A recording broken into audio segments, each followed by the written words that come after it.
boy was the son of the greatest hero, but he was treated like a failure. His name was Seungyeon Gi. He couldn't get into the academy for the gifted because his power was chains, something everyone called useless. His life was a failure. Then suddenly, his sister woke up from a coma and awakened a divine power, but he kept training in the rain until he realized his chains weren't meant to restrain enemies. They were meant to drag monsters straight into the abyss. And so he entered the academy and began destroying all the awakened. A hunter tells everyone to hold on, wondering if it's just him, or if this raid was truly impossible no matter what they did. They desperately ask about reinforcements, but it's already too late for that. Suddenly, a voice cuts through the chaos, telling everyone to get out of the way. Then, a brutal red attack completely obliterates the creature. The other hunters freeze, recognizing who has just arrived. The group's streamer, excited, asks his live audience if they're seeing this. It was Shinbaek Gi, the legend known as the hunter who hunts other hunters. The streamer films everything, saying it's the first time he's ever seen him in person. The scene shifts to his son, who thinks of his father as a family myth. He complains, wondering what kind of father just disappears on graduation day. A friend walks up and asks why he's just spacing out all alone. The friend asks about his parents, but he says neither of them could make it. The friend then asks if he can take a quick picture of them with his family. He takes out his phone and frames his friend, who's smiling with his parents. With a click, he takes the picture, hiding how he truly feels. As it turns out, his father was away handling important business, and meanwhile, his poor mother couldn't attend either. She was taking care of his older sister, who was in a coma, as always. It had been 12 long years, every single day without a break. When he gets home, he finds his mother and calls out to her in a low voice. He asks where she was today, and she apologizes, but he explodes, yelling that she couldn't take a single day off. He keeps complaining about his sister, until a voice tells him to keep it down. Suddenly, his father appears in the living room, leaving the boy completely shocked. The father asks how he dares to yell at his mother, making the atmosphere heavy. The boy just clicks his tongue and turns his back on his father, filled with anger. But his father stops him, asking where he thinks he's going with that attitude. He questions his son's decision, saying they've already talked about this many times. His father says he wasn't made to be a hunter, and that he should just give up. The scene changes to the training academy, where he angrily dodges a strike. The academy's owner, Juyong Lee, remarks that someone seems pretty pissed off today. With that, the two continue their training, exchanging heavy blows with wooden swords. Seungyeon then retreats at an incredible speed, creating some distance between them. He then summons a blue mana chain, leaving his master very surprised. He leaps and throws the chain with all his might, trapping his opponent's sword. The master seems to have been caught, looking at the chain that ensnared him, but with a surge of energy, he shatters the chain into pieces, shocking the boy. Juyong lunges forward and lands a powerful blow, knocking the boy to the ground instantly. He stands over him, admitting with a smile that he was almost caught. Lying on the ground, Seungyeon is told that his chain is weaker than something from a discount store. The master even taunts him, saying he might fight better without using his powers. The scene shifts to a Chinese restaurant, with the master telling the boy to take a break. Seungyeon complains, saying he doesn't feel right eating on the dime of a bankrupt academy. The master informs him they'll train more after lunch, which confuses the boy. Outraged, he shouts, asking how he can possibly relax while waiting for the results to come out. He explains that he faced incredibly strong people who could shoot fire and destroy everything. Compared to them, he felt like trash and says he'll never become a hunter. He thinks that if he wants his father to notice him, he needs to do something. Dejected, he concludes that he has to get a move on and fix his situation, but his master interrupts him, telling him not to say such things. He advises the boy, saying that a family should be a place of peace. The scene changes to a rainy day, with a man giving an angry speech. We learn that it's been a century since monsters arrived on Earth. The man talks about the returnees, people who have come back from other worlds. He then screams into the microphone, making his thoughts on these people crystal clear. The speech declares that this was never their home, and it never will be. As he speaks, his master's words about having a peaceful home echo in his mind. While the man yells for the returnees to leave, his phone vibrates. On the screen, a text message informs him that he has been rejected from the Hunter Academy. Reading the message in the rain, he thinks hatefully, "To hell with them all!" His master's voice echoes in his head, and he throws his phone to the ground in a rage. He screams that every new day on this planet is already a hell of its own. He continues, saying that if they're looking for a place for the lost, they've already found it. Utterly defeated, he sits down on the sidewalk, not caring about the heavy rain. But suddenly, the broken phone starts vibrating, showing a call from his mother. He picks the device up from the ground and answers the call, still confused. Over the phone, he hears a piece of news that leaves him in total shock. The scene changes to the hospital, where a doctor says what happened is unprecedented. The doctor explains that after 12 years in a coma, all her vital signs are excellent. His mother, crying with joy, calls him over with an emotional voice. She asks him to go say hi to his sister, who had finally woken up. In a flashback, the mother says his sister can't be scared and needs her family. She suggests he could take turns with her, but he complains that he has his own things to do. He yells, saying he doesn't even remember the last time he spoke to his own sister. At that, his father tells him to shut up, while his sister begs them not to fight. His sister pleads with them, making Seung-yeon and his mother very worried. She says in a weak voice that she's very scared, still terrified. His mother rushes out of the room to handle something, leaving him speechless. In the end, he felt like he had nowhere to run. He ended up agreeing to spend 3 days a week at the hospital with her. His mother thought this would bring the siblings closer, but the atmosphere was tense, so he would just sit there and read, trying to ignore her presence in the same room. But even so, he couldn't stop training on the street every day. The academy's rejection was still on his mind, motivating him to get stronger. He then heads back to the hospital, thinking none of it would matter in the end. But when he enters the room, the bed is empty and the window is open, startling him. Outside, his sister was sitting alone on a bench in the dark. He runs up, yelling her name, which makes her jump back in fright. He asks what she was thinking, and she says the room felt stuffy. Seeing her like that, he invites her to go with him, saying they won't be long. The two sit on the bench in silence until his sister calls his name. She then asks why he hates her now, leaving the boy completely speechless. The girl explains that he just seems meaner than she remembered. He gets defensive, saying that was 12 years ago, and he doesn't even remember. With a sad look, she just says she figured as much, lowering her head. She vents that everything has changed and she can't even go back to school anymore. Clenching her hands tightly, she wonders what she did wrong. Crying, she says she just woke up one day and was suddenly all alone in the world. The word alone hits him hard, reminding him of his own moments of solitude. He tells her that makes no sense, and that she knows it. He explains that their parents are still there, and he'll always be her brother. He says she's not alone and can make new friends if she wants to. But as he says this, an idea sparks, remembering that his master never graduated either. With a new perspective, he realizes it's still too early to give up on his dream. His sister, a little more relieved, thanks him for his support and his words. He then suggests they go back inside and asks how she got out without her wheelchair. But before he can finish, he realizes his sister is floating in the air with some kind of magic. Shocked, he yells, asking how she's doing that, and she says she learned it in the fairy realm. She explains that's where she went while she was asleep all this time. At that, he remembers the protest about travelers who returned from other worlds, and also his father's words, saying he wasn't cut out to be a hunter. With his sister floating in front of him, he finally understands what was going on. His expression shifts to one of pure terror, as he realizes his sister is a returnee. In a flashback, their mother shows up, looking really concerned. She complains that it looks like they've been rolling in the dirt, and they both confirm. Then she says, "Playtime is over for today because it's bath time, but people always think there will be another day. But the future is completely uncertain, and there's nothing we can do about it." Their life was normal, with their mom always taking care of everything. They would have dinner as a family and then watch TV until they fell asleep on the couch. Lying in bed, the sister was already thinking about what they would play tomorrow. She was so excited she could barely wait for the sun to rise. But that very night, something completely magical and unexpected happened to her. A being of light appears in her room, calling her little friend with a smile. The creature then informs her that she has been summoned to be the savior of that realm. And just like that, she ended up in the fairy realm, where she went on grand adventures. But in the end, she was lost in time for 12 long years to everyone. The doctor then confirms to the parents, explaining that their daughter is a returnee. The agent explains that the bracelet on her arm is meant to contain the powers of the awakened. He then asks her to tell him what the fairies taught her in the other world. She says she learned a little bit of everything, from magic to how to survive there. The man is surprised and asks for more details about their so-called queen. The girl explains that the queen was evil,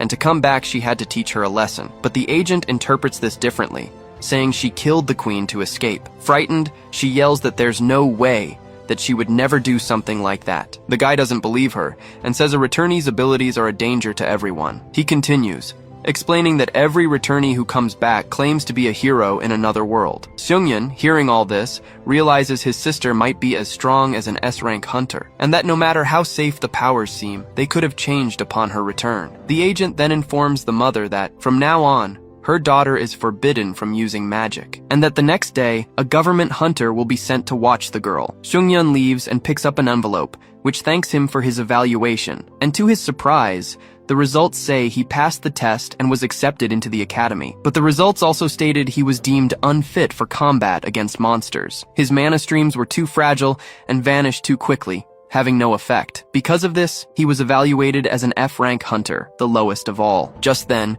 his sister calls out to him in a very soft voice, trying to break the silence. She finds him sitting alone in the hallway, looking grim. The girl asks if she scared him earlier and says there's nothing to be afraid of. She then promises she's still the same as always, the same sister she was before, but he cuts her off, bluntly telling her to just leave. Confused, she apologizes, but he insists he needs to be alone right now. With a heavy heart, she asks why he's acting this way toward her. She doesn't understand why he's being so horrible all of a sudden. Then the girl stammers, asking if it's because she's a returnee now. In a burst of anger, he explodes and screams at her to get away from him right now. His sister freezes, completely terrified by his violent and unexpected reaction. With his back to her, he ignores her, leaving the girl alone in the dark hallway. He walks aimlessly down the street, completely lost in his thoughts. The image of his sister, with that frightened look in her eyes, wouldn't leave his mind. Standing in the middle of the sidewalk, he wonders what the hell that was all about. People around him start to whisper, calling him a pathetic bully. A boy nearby even asks his friend what they should do now, but he realizes the crowd isn't just looking at him. There's something else. When he turns around,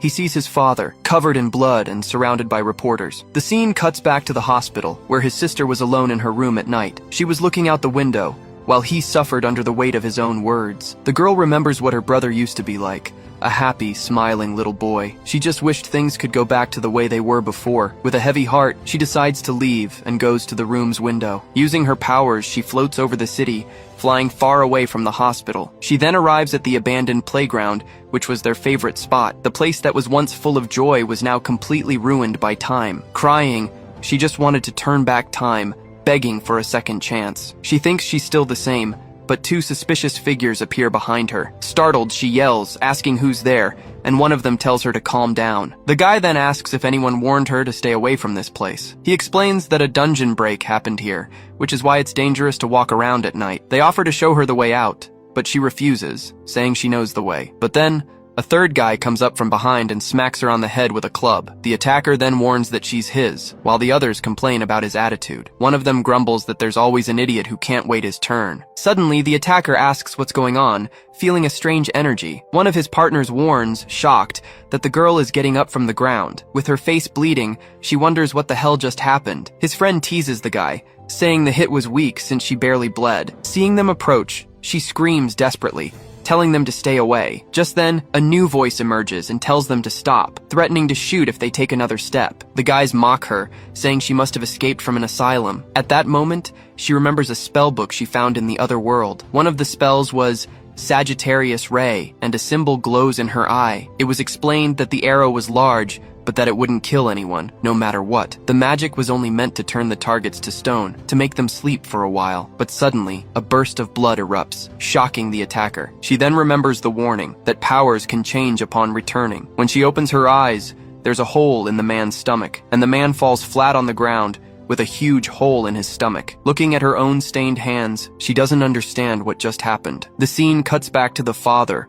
who was holding the streamer, all bloody and injured. In the crowd, people were whispering about the famous YouTube streamer. He then overhears someone wondering if the guy had just died right there. His father was surrounded by the police, while Sungyeon watched from a distance. And on the ground, a body covered by a sheet showed the gravity of the situation. Just then, his father spots him and asks what he's doing there, away from his sister. With his face still stained with blood, he faces his son with a serious look. He then asks if this is the first time his son has seen a dead body. The father replies, 4 out of 10, leaving the boy completely confused. He explains that this was the mortality rate for hunters last year. He continues saying that many get injured or quit because of the trauma. He says that in the end, they're all just meat for the grinder. No exceptions. With a pained look, he asks if this is the world his son wants to live in. The boy is speechless, trying to say something to his father, but his father cuts him off, saying he doesn't have and never had what it takes. Back at the hospital, the night felt heavier and quieter than usual. He stands there, thinking that in the end, his father wasn't entirely wrong. Deep down, he always knew he was like this, kind of weak and without much drive. He knew about his useless power and the brutal world, but he always chose to ignore it. Since he was a kid, he saw his father and the other hunters on TV as great heroes. But now, After everything that happened, he no longer knew what to believe in. The boy feels lost, not knowing what direction to take with his life. Suddenly, he sees a glowing figure in the sky and doesn't understand a thing. It was just his sister, but she was floating, covered in blood and with a pink aura. Her hair was glowing in a strange way with a very sinister energy. Terrified by the scene, he stammers her name in fear. He then shouts, asking whose blood that is all over her clothes, and he continues, demanding to know what the hell she was doing outside the hospital. The agent's voice echoes in his mind, warning of the danger of the returnees. In terror, he tells her to stop and stay away, not recognizing his own sister. With her eyes glowing pink, she screams at him not to get any closer. Her entire body begins to emit a strong, unstable pink energy. An explosion occurs, drawing the attention of everyone at the hospital. An emergency announcement warns that the hospital is under attack by someone. His sister loses control, and a dark portal appears behind her, pulling her in. He yells, asking what she thinks she's doing with all this chaos, but she can only beg him to stop her, unable to control herself. Desperate, she screams that she doesn't want to kill anyone, as the portal sucks her in. He reaches out his hand and she screams for him to stop, but it's already too late. The announcement explains that using powers like this in public is a serious crime, and the penalty for it is to be hunted down and killed without a second thought. He panics, knowing the police will arrive before his father does. An idea strikes him, and he wonders if there's a way he can help. Looking at his own hands, he doubts he has any chance against her. With his useless powers, he knows he can't do anything to save her. He thinks about just leaving, convincing himself that it's not his fault. With his face bleeding, he tells himself there's nothing he can do. A younger, more innocent version of himself appears in his mind, looking at him, but seeing the chaos, a new determination appears in his eyes,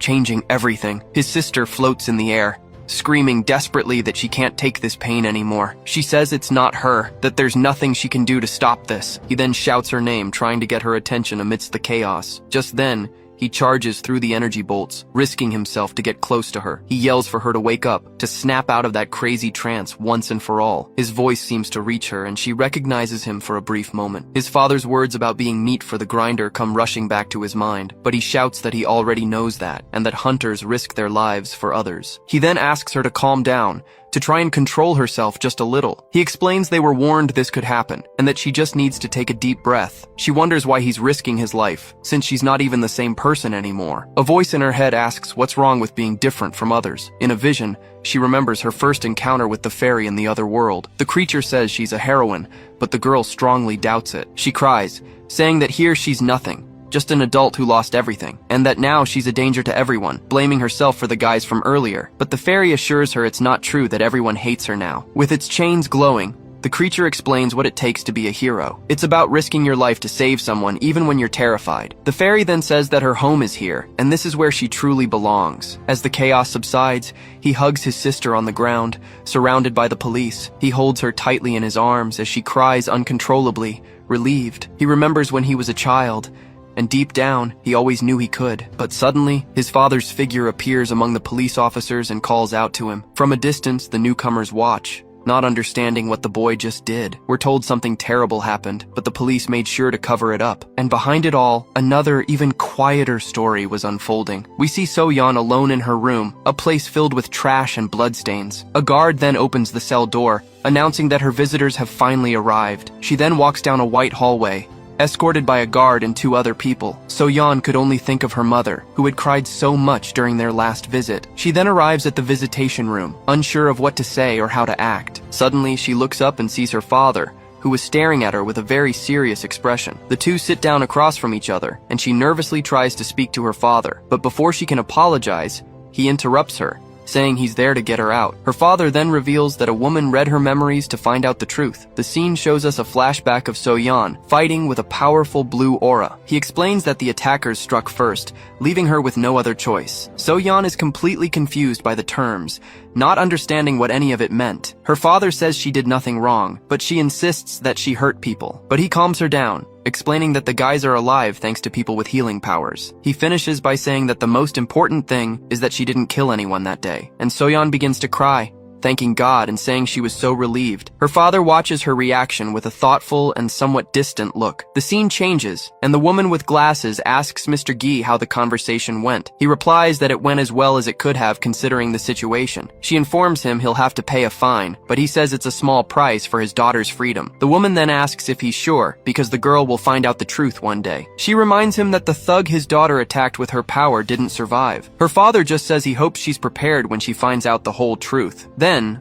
the woman changes the subject, saying she has something to give him. She hands him some papers, explaining they are some of his daughter's documents. But as he reads, his face fills with rage, and he asks who did this. Furious, he crumples the paper and asks who sent this garbage. The scene cuts to a guy with long hair, casually opening a bag of chips. We then see Sung-yeon unleashing his chain power, his face full of rage. He fires a chain of energy, trying to hit the cans on the target, but he misses again, and the man on the bench scoffs at his miserable failure. Sung-yeon asks his friend who the weird guy is, and he says he has no idea. Ji-hyung then says he has bigger problems, but Sung-yeon shouts that he is the problem. Ironically, the man asks if he's distracting him, and the boy immediately confirms it. He then asks if the kid is going to complain like that to monsters in a real battle. He continues, saying this is nothing compared to the dangers of a real dungeon, and with a smile he says that if the kid fails, it'll be all on him. Sung-yeon gets annoyed and asks if they know each other from somewhere. He yells that the guy has no idea how much he trains to be saying things like that, but Ji-hyung calmly replies that he's already seen everything he needed to. He turns around and admits the boy is athletic,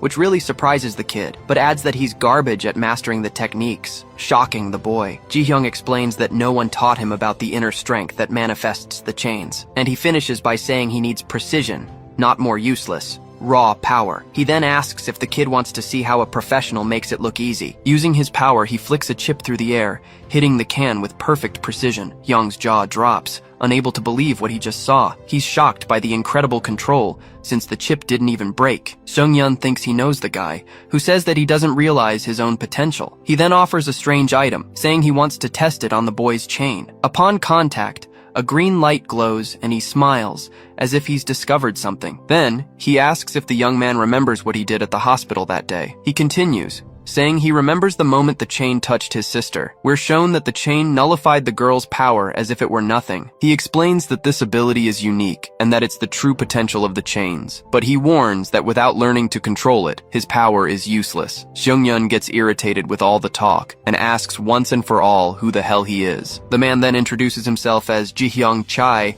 a hunter and a teacher at an academy, and with a smile he says that today he'll be acting as our hero's recruiter. Sung-yeon is surprised and asks if he's there to recruit him for Seonghan Academy.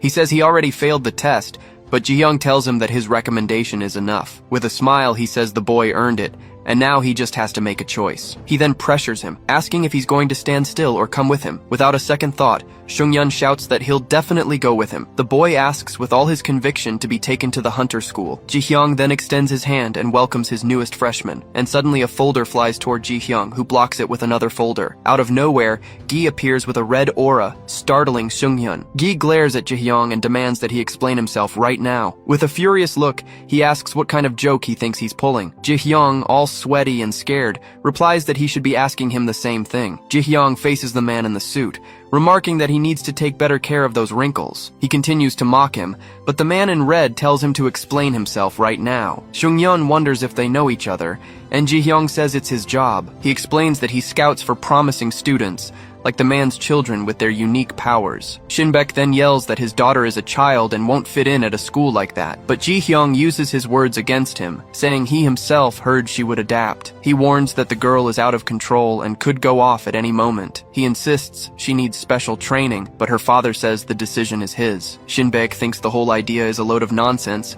and dismisses the matter with disdain. Then he turns to his son and tells him he simply doesn't have what it takes. He continues, saying that rookies with good intentions always end up paying with their lives. Sung-yeon hears all this and is completely devastated by his father's words, but Ji-hyung shouts that he's wrong and tells him to guess again about the boy. He defends the young man, saying he saw his courage when he risked everything for his sister, and he confronts the father, asking if that isn't the grit a hunter needs. But his father retorts that he doesn't see courage, only pure arrogance. He then asks what made the boy think he could control his sister. Sung-yeon tries to explain, saying that if he hadn't done anything, something bad was going to happen. But Shin-baek says it was all luck, as he had the power to stop her. He questions what will happen when his luck runs out, and what good a corpse is. The father adds that the competition at the academy will chew him up and spit him out. Ji-hyung takes offense and threatens to sue, but Shin-baek just tells him to say hi to the dean. The boy is crushed, wondering why his father has to be this way. He just wanted, for the first time in his life, for his dad to say he was proud. He clenches his fist tightly, thinking about why no one can see his worth. With a lost look in his eyes, he holds his arm,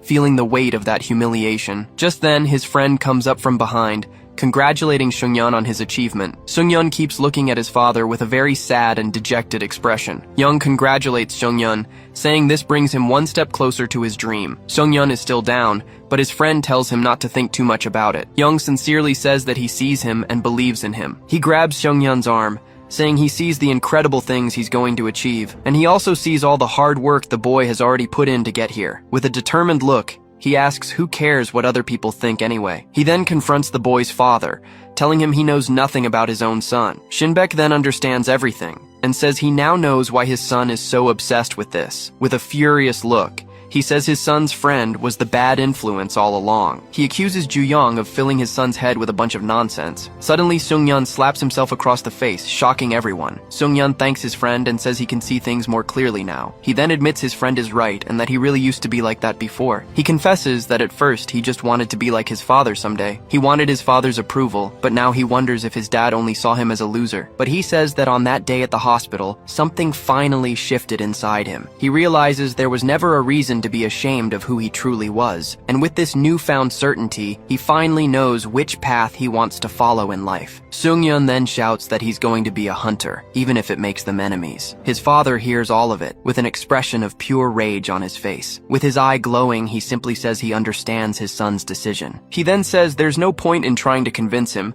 leaving the boy speechless. But suddenly, he tells him to do his best, surprising everyone. Seungyeon is completely shocked, not understanding his father's unexpected reaction, but he warns that the boy will see that this was never the right path for him. At that, he lays down the first condition. Seungyeon must join the student council, and he threatens to drag him back home if he fails in less than a year. The second condition is that he must do everything to keep his Soyeon safe. He explains that with her unstable powers, it's better for her to go to the academy too. His task is to make sure she adjusts, or he himself will bring him back. Then he asks if his son accepts the task, and Seungyeon agrees on the spot. Shin-baek then lets go of the boy, who is visibly relieved by the gesture. Seungyeon mutters that he thought he was toast, still feeling the fear from that moment. As his father was leaving, Ji-hyung runs up and calls him over to talk a bit more.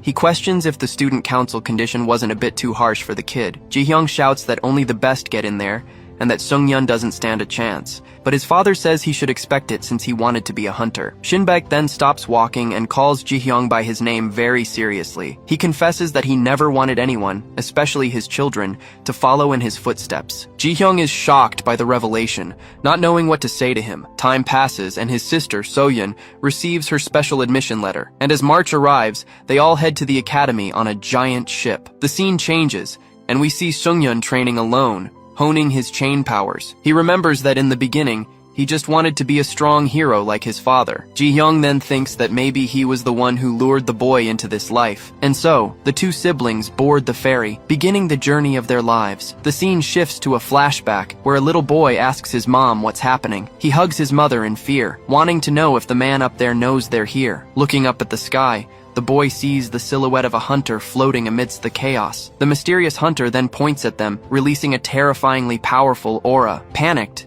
the boy screams that a hunter isn't supposed to hurt innocent people. Suddenly, a young man with white hair jolts awake, drenched in sweat from the nightmare. Just then, his roommate appears from the bunk bed and asks if he's okay. The young man explains he doesn't sleep well, while the other jokes about the noises he makes. The roommate notices he's never seen him before and asks if he's one of the freshmen. The guy introduces himself as Pureum's son, a sophomore, and welcomes him aboard. He shakes the upperclassman's hand and awkwardly introduces himself as Subin Seol. The scene shows the ship continuing its journey, sailing across a calm blue sea. In another room, Seungyeon shows his sister a bunch of knives he took from their dad. His sister panics at the idea, but he tells her to relax and calm down. He scoffs, imagining their dad acting like he's the new captain of the ship now. He then awkwardly announces he's going to explore, but his sister is suspicious. She yells that he'll get lost, saying he's not that dumb to forget his way. Worried, he asks what she would do if a stranger offered her candy. He then sighs, wondering if he's somehow become his sister's babysitter. Looking out the window, he thinks this is nothing compared to what's still to come. The scene shifts to the deck,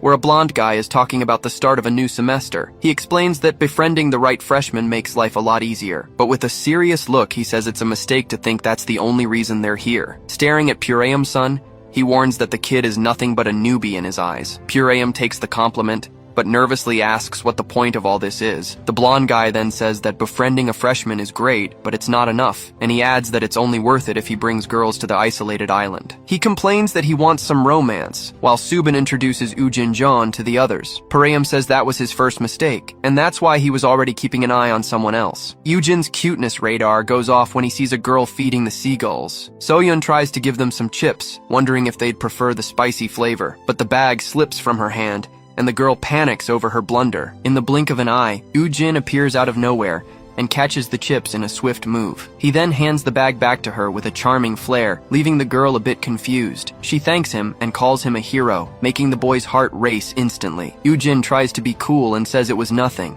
but she doesn't understand his response. We're told the seafood-flavored chips never made it to the seagull's stomach, but they definitely found a direct path to that poor guy's heart. Worried by the look on his face, she asks if she needs to call a doctor. He then changes the subject, asking if she's new too and what class she's in. From a distance, Subin comments that the pickup line went well, but Pureum isn't so sure. He says she's still around, but it doesn't look like it's by choice. Then, Pureum explains that Ujin was held back because the academy doesn't mess around with grades, and he adds that many of them paid the full tuition again just for another shot. Subin remarks that those guys must have money to burn, but Pureum reminds him that a Sunghan diploma opens a lot of doors, hence the effort. At that moment, Subin has a quick flashback of the strange hunter from his nightmare, and he says seriously that, from what he's seen, not all of them deserve to be called hunters. Pureum stays quiet, just watching his friend with a very curious look. Suddenly, he notices Ujin and Soyeon heading to a more hidden spot. He then calls Subin over to check out what those two are up to. The scene cuts back to room 105,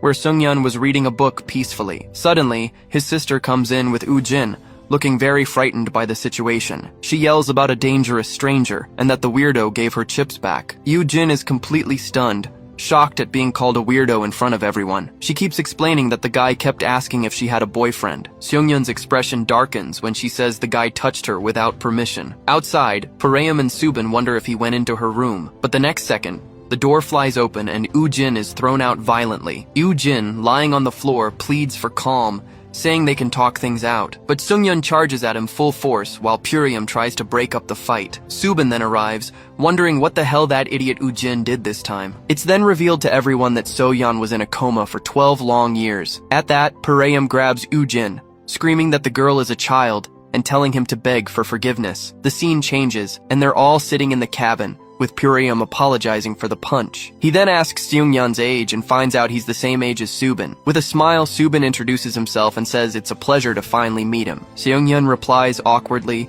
still a bit shaken from the whole commotion. The group then leaves the cabin and starts walking down the ship's hallway together. Pureum asks if Seungyeon is in the hunter class, and he confirms it. He also asks which hunter he likes, and he answers that it's probably his dad. Pureum gets a little curious, wondering about the probably in his answer. Suddenly, Subin notices his last name and starts putting the pieces together. And he asks point blank if Sungyeon is related to the hunter Shinbek-gi. The memory of that powerful hunter comes rushing back into young Subin's mind. Then, Sungyeon calmly confirms that the famous Shinbek-gi is their father. The guys are in shock, yelling that they can't believe he's his father, but the shock turns to excitement and they say they're the hunter's biggest fans. His name makes Subin's heart pound, reminding him of his childhood trauma. The scene then shows us the imposing figure of Shin Baek, who looked like a god there. Everyone now stares at the siblings, shocked that they are the children of that great hero. Pureum mentions that Sungyeon's father used to be his biggest hero. He then reveals that when he was younger, he also dreamed of becoming a hunter. Curious,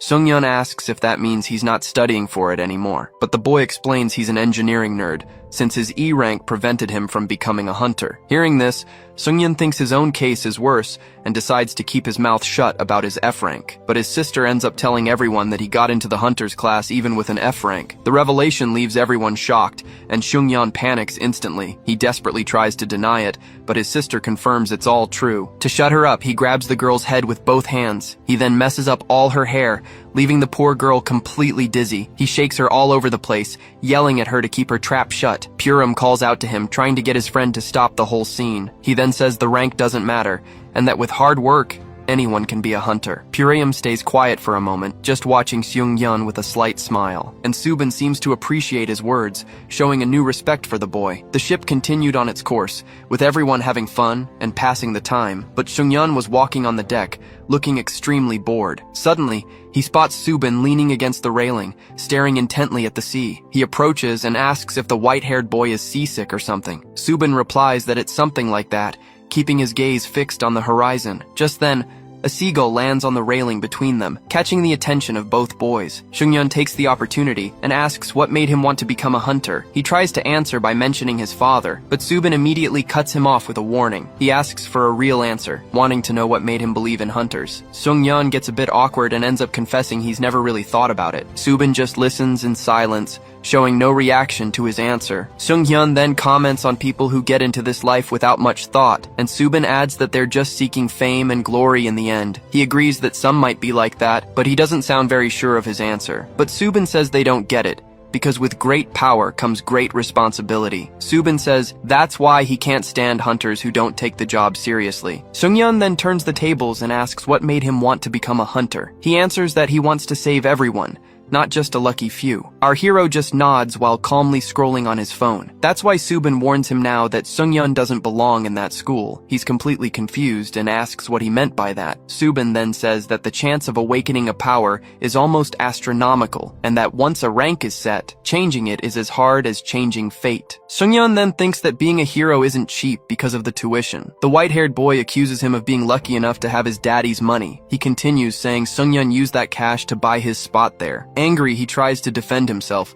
saying his power just manifested late, but Subin immediately retorts that it has nothing to do with effort. He explains that the power was just hidden, and he was just lucky enough to unlock it. Subin then mocks him, saying that maybe his power is special and that's why he got recommended, but he warns that in the end, they're all in the same boat, just going with the flow, and he adds that everything is decided by pure luck no matter what they do. Seung-yeon gets annoyed with this talk and tells him to stop with that anyone can be a hunter story. At this, Subin explodes, saying that some people work themselves to death but still have to give up. The scene flashes back to the moment Seung-yeon said the rank didn't matter. Furious, Subin says Seung-yeon is more of a child than his sister, and Seung-yeon lunges at him with everything he's got. But before the punch can land, an invisible force appears and blocks the attack in midair. The sound of the impact startles everyone. Subin makes up an excuse, saying Seung-yeon got carried away and fell. Lying on the ground, Seung-yeon is confused, not understanding what the hell he just did. He then remembers that something appeared out of nowhere and deflected his fist in an instant. Subin taunts him, saying he just gives the hunter community a bad name. He turns his back and gives a final warning, telling him to never dream of it again. But suddenly, chains of blue energy shoot up from the ground and bind his feet. Another thud startles everyone, and Soyeon asks if they're throwing banana peels around. Fallen on the ground, Subin complains that his leg hurts a lot because of the attack. Seung-yeon then questions if he thinks it was just luck that got him into that academy. Subin agrees sarcastically, saying maybe he won the lottery that day. But Seung-yeon yells that it doesn't matter how, and asks who he is to judge his right to be there. He warns that Subin can say whatever he wants, but nothing will make him give up. With a smirk, Subin warns that with his rank, it'll be easy to make his life hell. So our hero challenges him to a showdown, tonight at midnight. Night falls, and a heavy rain pours down on the ship as it sways with the waves. Soyeon hears a voice in her dream, promising they will one day meet again. Suddenly she wakes up startled, her eyes filled with tears from the dream. She sits up in bed, rubbing her eyes, and tries to calm down, thinking it was just a weird dream. But a sense of worry washes over her, and she wonders where her brother has gotten to now. So she heads out into the dark hallway, looking for Seung-yeon with her phone in hand. Out of nowhere, a blonde boy appears and startles her, making the poor girl scream. He tells her to be quiet and asks what she's doing out here in the dark. The girl gets defensive and asks what the three of them are up to as well. Yoojin then replies that they're heading to someone else's cabin to meet up with the crew. He seizes the moment and invites Soyeon to join them at the party. Pareum questions if she'd want to, but Woojin says it's a chance for her to meet people. Excited by the idea, she accepts right away, completely forgetting about her brother. Woojin then opens the door, announcing that they've arrived to join them. A guy in the middle was telling a story, saying they should have seen the look on the loser's face. A pink-haired girl then spots them and tells them to come in and join the party. Yujin freezes at the door, not quite sure how to react to the situation. He tries to turn back and leave, but a friend stops him and asks what's wrong. He complains that no one told him that girl would be there,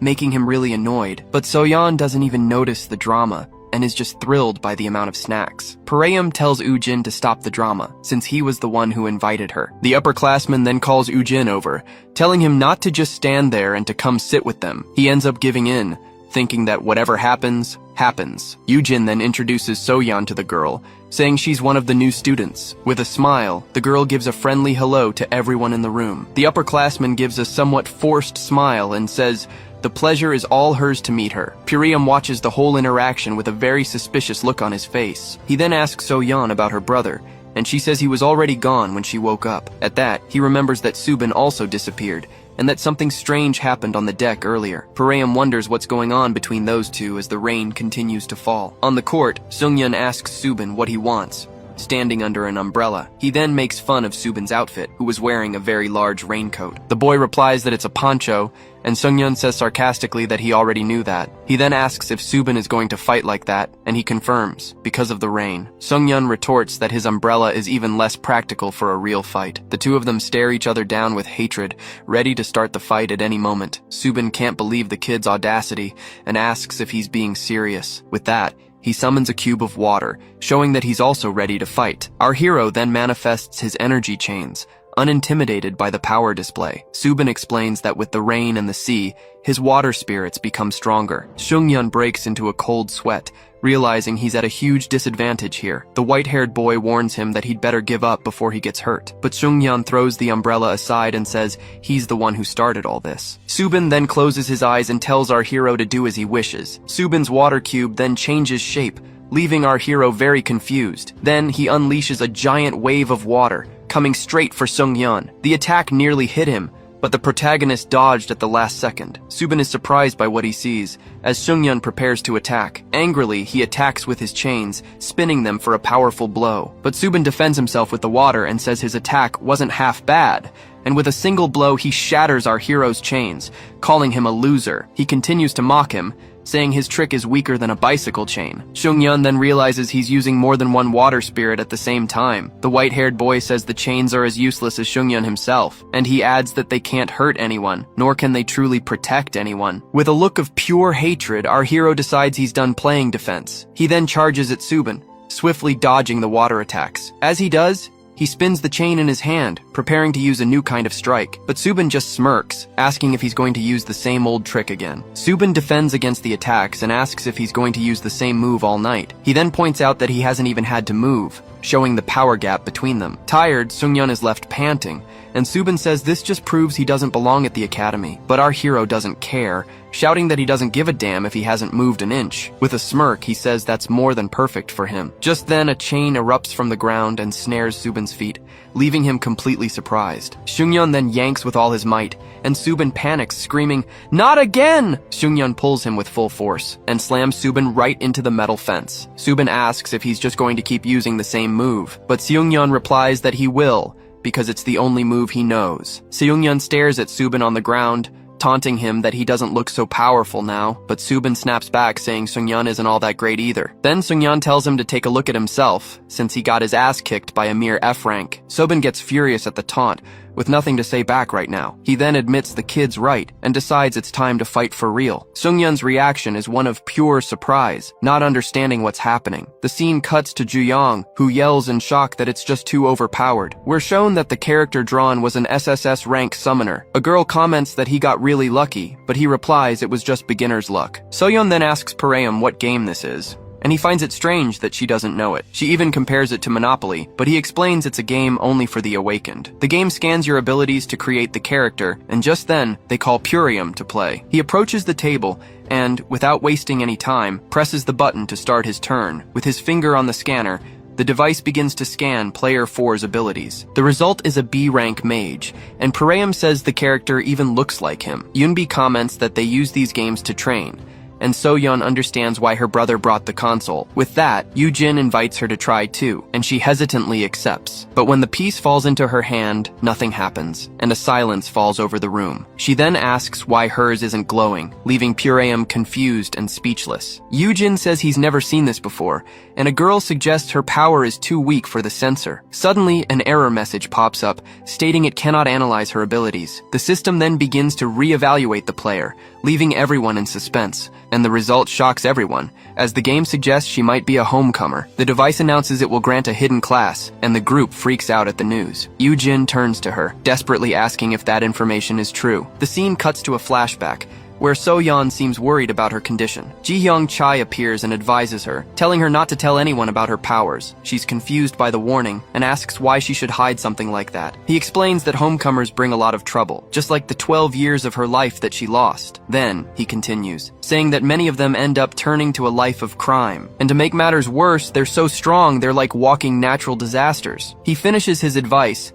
saying that society doesn't look kindly upon homecomers. Her classmates would find out her secret, and that would put a giant target on her back. The scene returns to the present, with So-yeon remembering the warning and getting very nervous. But Yoo-jin approaches her, excitedly asking her to spill the beans. He explains that he's curious, and wants to know what it's like to be taken to another dimension. The others agree, and the game reveals her class, a dragon hunter. She then asks if it's okay, even though she's a homecomer with powers. One of the girls answers with her mouth full, saying it's totally cool with her. So-yeon gets emotional, seeing that they don't care about her condition. She bows slightly, asking if they really think it's cool and interesting. Since the mood has lightened, she decides she can share her story. Another girl asks if it's true they have to defeat a demon king to come back, and she continues, saying it means she's not afraid to get her hands dirty with blood. The mention of blood triggers a dark and terrifying memory for her. The scene then changes to a basketball court, with heavy rain pouring down, and from someone's hands, a liquid starts to drip onto the ground,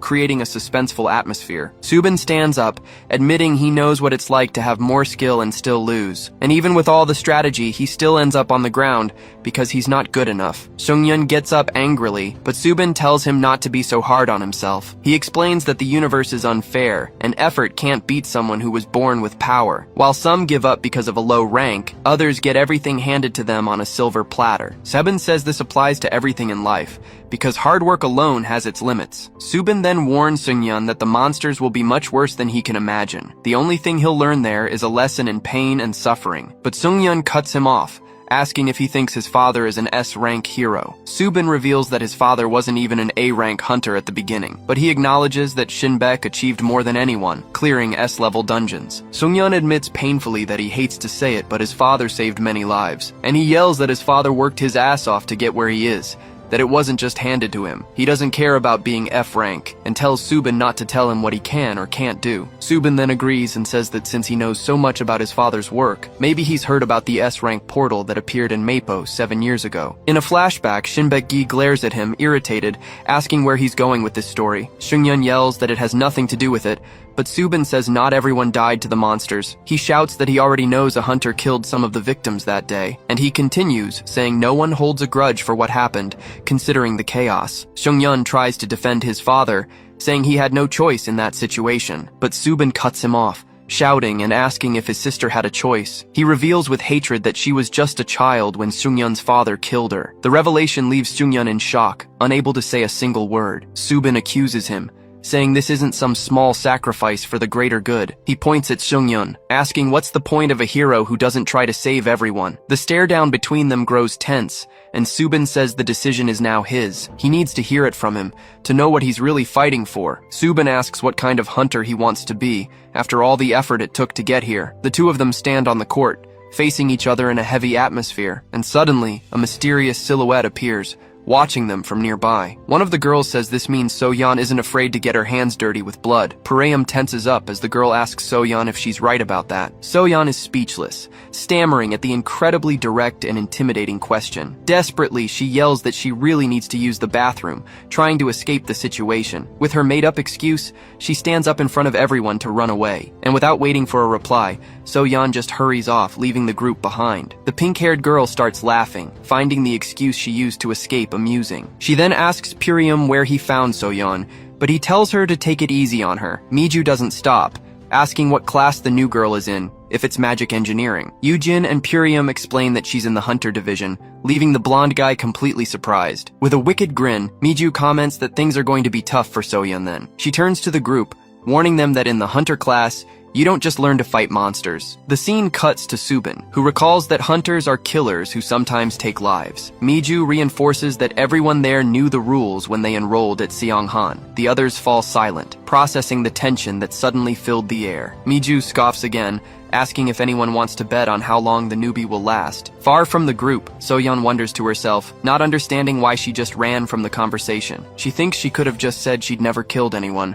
since it wouldn't even be a lie. But whenever she tries to remember that night, her heart feels like it's about to explode from despair. The image of several fallen people haunts her, and she feels like she doesn't belong there. Amid her anguish, she remembers the fairy and says she misses her. She wonders if she'll be able to make any friends, but a loud noise suddenly startles her. It was the girl from the booth, who recognizes her and waves, greeting her in a very friendly way. The girl introduces herself as Dan Mo, and Soyeon says her name in return, still a bit awkward. Dan Mo asks if she's okay, and invites her to come back, but Soyeon refuses, shaking her head. She says it's a shame, as she was excited to see a secret class for the first time. Soyeon clutches her pajamas, thinking that she tried her best, but now she doesn't know what to do anymore. She vents, saying that every time she looks back, the memories are horrible. At that, Dan Mo reveals that she also almost killed someone once, surprising Soyeon. She confirms it and explains that her powers didn't manifest until much later in high school. Dan Mo says her power emerged out of nowhere in the classroom, and her friends were badly hurt, but she tells Soyeon not to blame herself,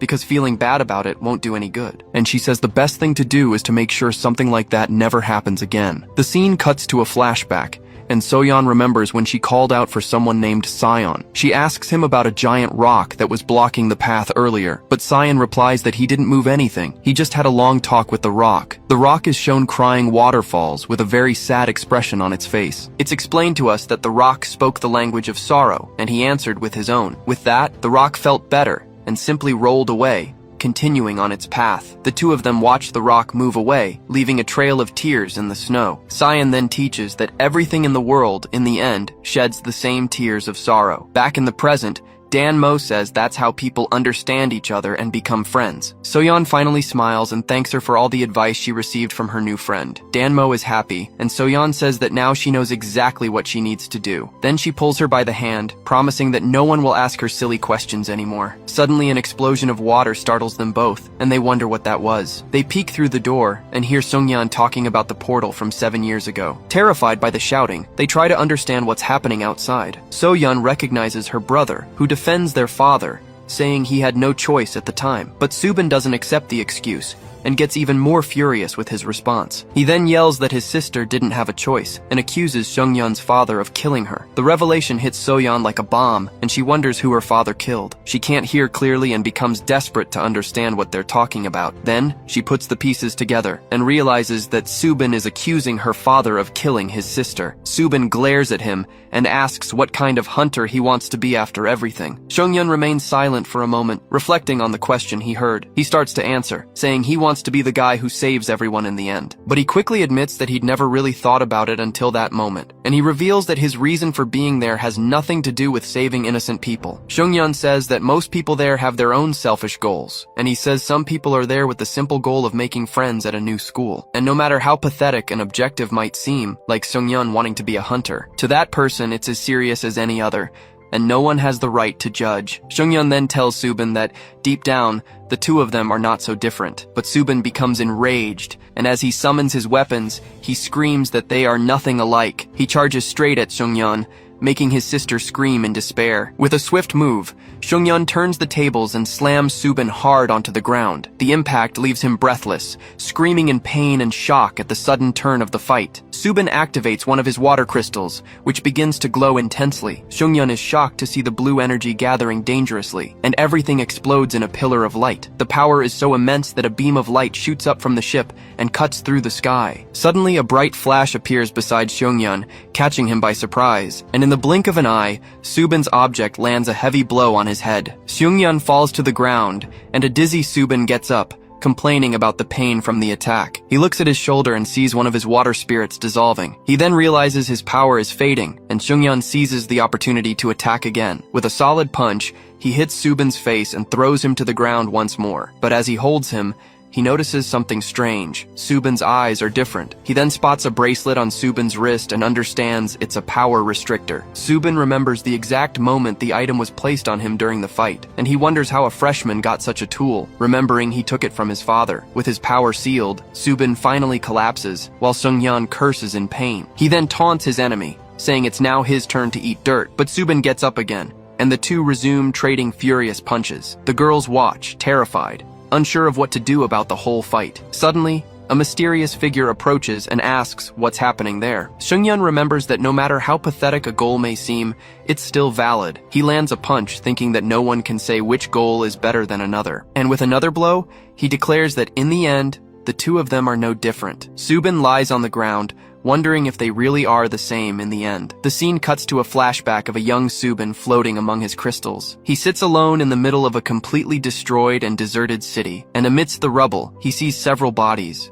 his eyes filled with terror. That day, 7 years ago, the scene shows a young Subin walking alone. He ran without stopping, fleeing through the ruins of the place he once called home, and with every step, he wondered why this had happened to a good kid. Filled with hatred, he looked at the blood on the ground and cursed the stars in the sky. The boy collapses among the debris, completely exhausted and without any hope, and it was in the moment he needed help the most that despair took over. He didn't understand why no one reached out a hand to help him up, so he asks where they are going, since they looked like real hunters, but he just stays on the ground, thinking that heroes should help everyone. It was in that moment of pure loneliness that he decided he would do everything by himself. He would become the kind of hunter the world needed, a hero for the weak, and he promises himself that he will never leave anyone behind again. The scene returns to the present, with Seungyeon's words echoing in his head, but in his thoughts, Subin says he's wrong, because they are very different. He doesn't understand how someone with so much power can use it like it's a toy. Seungyeon thinks he can do better,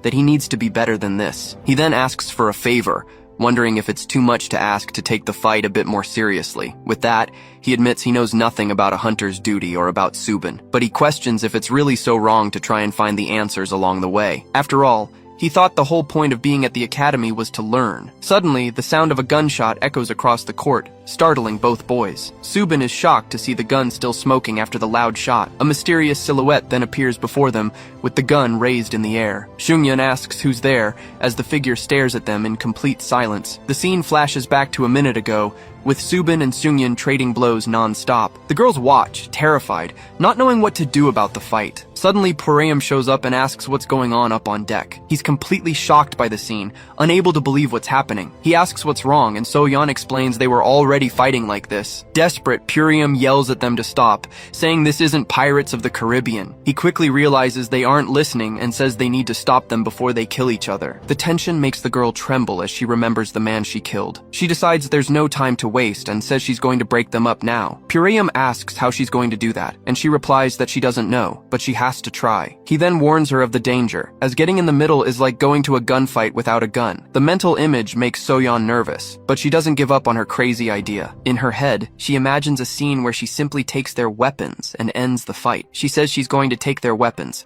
driving Poreum crazy as he explains it was a metaphor, but he agrees they need to act, as the water jet from before could sink the ship. An idea strikes Poreum, and without wasting a second, he opens his bag to get something. He announces he has an idea, making Seungyeon super curious about what he's going to do. And from inside the bag, he pulls out an energy gun with a bright blue aura. That's when he remembers that, after all, he was also armed for a gunfight. The scene that flashes through Seungyeon's mind is a shootout with everyone armed. The fight between the two stops, and they stare at each other, panting, until a gunshot shatters the silence. Poreum appears with the gun pointed up, saying that at least got their attention. He yells, asking what their problem is and why they're using their powers in a stupid fight. The two are shocked, unable to believe that of all people, it was Poreum who was armed. He scolds them, saying they could have damaged the ship or hurt someone. The brawling duo looks embarrassed, averting their gaze like two guilty children. Poreum laments, asking why he's always surrounded by troublemakers. Suddenly, Ji-hyung appears behind him, agreeing that his question is very interesting. He reminds them that Magicore devices are forbidden on campus, even for research, and with a smile, he congratulates the three of them,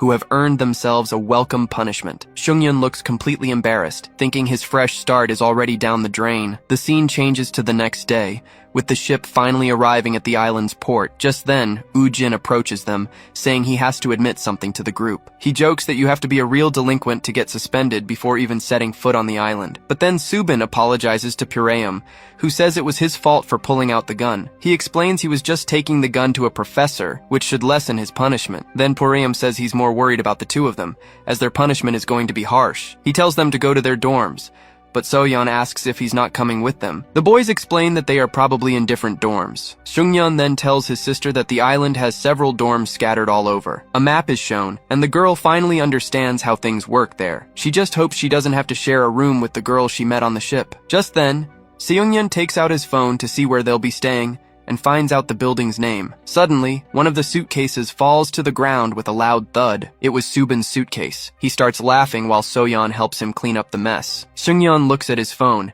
and his and Subin's reaction is one of pure shock. He can't believe what he's reading and asks Subin if this is some kind of joke. Suddenly, a voice chimes in, welcoming them to Poppy Hall, their dorm. A woman in a tracksuit introduces herself, saying her name is Doyeon, and she'll be their assistant. Danmo steps forward and introduces herself, and Doyeon thinks the whole group is adorable. Soyeon is super relieved that the pink-haired girl won't be in the same dorm. Just then, Danmo hugs her from behind, celebrating that they're now roommates. Doyeon tells everyone to put their bags in the car, and Soyeon thinks she's already made a new friend. She's overjoyed, as this was the best start to a semester she could have imagined. The scene cuts to the past, explaining that the Joseon era was full of monsters and awakened beings. A scholar then came up with the idea that they needed to educate these people with powers. Years later, he founded a secret school on an island far off the southern coast. The institution became known as Seonghan Academy, a unique place for young hunters. Because of its location, it just looked like any other small private school, but in reality, the campus occupied the entire island, making it a massive academic city. The academy offered the best training equipment and access to a wealth of valuable information. Because of this, the school was the ultimate dream for all aspiring hunters around the world. But there was a single exception to this rule, one person who was very different. That person was So-hyun, who had no idea about the place's reputation. Just then, she celebrates the achievement of tying her hair up all by herself. Suddenly, Seungyeon's voice calls out to her, breaking her concentration in the mirror. He then appears at the door, warning her that they're going to be late for the entrance ceremony. And just like that, their first semester at Seonghan got off to a truly hectic start. On the day of the entrance ceremony, the scene is set at the student dorm, Poppy Hall. Seungyeon is waiting outside, and when he sees his sister, he says he finally found her. He then asks where Subin is, leaving Soyeon confused by the nickname he used. Danmo explains that he had to go to the ceremony early, but Seungyeon doubts they even want him there. But the girl surprises him, asking if he hasn't heard the news about the guy. The scene reveals that Subin is the freshman representative, already giving a speech on stage. He takes the oath on behalf of all the students, promising to follow the academy's rules. Seungyeon scoffs, remembering the guy got a warning before he even set foot on the island. He then wonders how he became the representative, since he was the one who got in with the highest score. In his thoughts, he recalls that Subin's power would give even an A rank a hard time. If Subin didn't have the restrictor, he admits he would have been badly defeated. And to make matters worse, he remembers the bet he made with his father to get into the council. This makes him determined, as he needs to do whatever it takes to survive in this place. But in contrast, his sister is super excited, beaming at the chance for a fresh start. She can't wait for her first class, thinking it'll be way cooler than elementary school. Doyeon approaches and tells Soyeon that she needs to go straight back to the Poppy Hall dorm. The girl is confused, so the assistant asks if she's even seen her schedule. Seungyeon explains that she didn't finish elementary school, so her schedule is different. Doyeon cheerfully confirms, saying that for now, Soyeon will study with her to get her diplomas. Panicking, the girl asks what that means, hoping it's just for one subject. But the assistant replies that it'll be classes in literature, math, English, and much more. Despair takes over, and Soyeon screams that there's no way she's doing it. Seungyeon then thanks them for taking care of his sister, who's in the car making a sour face. The car pulls away and she yells that she'll get her revenge, but he just thinks that at least he finished school. The scene shifts to the classroom building, where Seungyeon is already seated, waiting for the teacher. He looks at the paper and reads that the subject is Introduction to Hunter Ethics. Subin complains about the delay, but Woo-jin says a teacher is never truly late. The clock strikes the hour, and the classroom door bursts open with a loud noise. A teacher enters the room, rolling in on some kind of electric unicycle. All the students are stunned, staring in shock at the completely unexpected entrance. With a strange whirring sound, the professor enters the classroom on a hoverboard. He glides to the front of the class, facing everyone with a very serious look. Then the hoverboard stops and he greets everyone in Japanese. He then introduces himself as Professor Jin Hagiwara, welcoming them to his class. But before starting, he warns them he needs to make one thing very clear to the class. Jin Hagiwara reveals he has no love for the school, as he finds everything highly inefficient, and the situation gets even worse when students have special powers and quirks. He continues, saying that everyone there has principles they'd rather die than betray. In his case,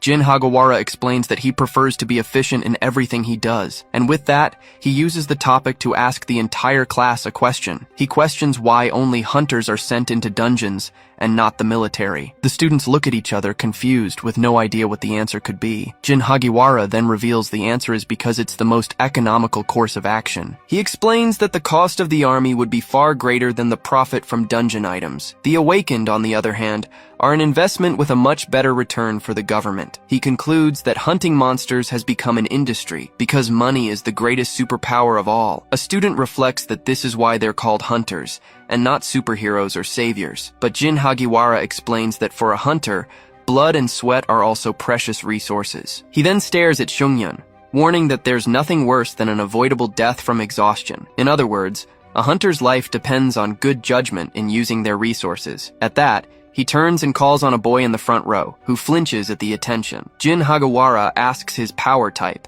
and he replies that he's a matter manipulator. Then he continues the questioning, and the boy answers that his range is about 100 meters. But Jin Hagiwara wants to know about chemical compounds, and the student says he's never tried. The questions about weight and speed continue, leaving the boy completely speechless. With an intimidating glare, Jin Hagiwara warns that on the battlefield, hesitation is death. He explains that you need to know yourself to win, and only then can you create a strategy. Shungyun tenses up during the class, while Jin Hagiwara watches him with a piercing gaze. And without wasting any time, he points to the boy with messy hair, who becomes the next target. Seungyeon is startled, and Jin Hagiwara tells him to state his ability type. Jin Hagiwara mocks him, asking if he's going to use his right to remain silent. Seungyeon replies that's not it, stammering from the sudden nervousness. He then explains that no one has ever told him what his power type is. The answer leaves Jin Hagiwara furious, with an expression of pure disbelief and rage. Even Subin, who was sitting nearby, is shocked by his classmate's answer. The scene shifts to the hallway, and Subin appears, yelling Seungyeon's name to confront him. He asks what that nonsense in the classroom was all about, but Seungyeon doesn't understand the question. So Subin calls him an idiot,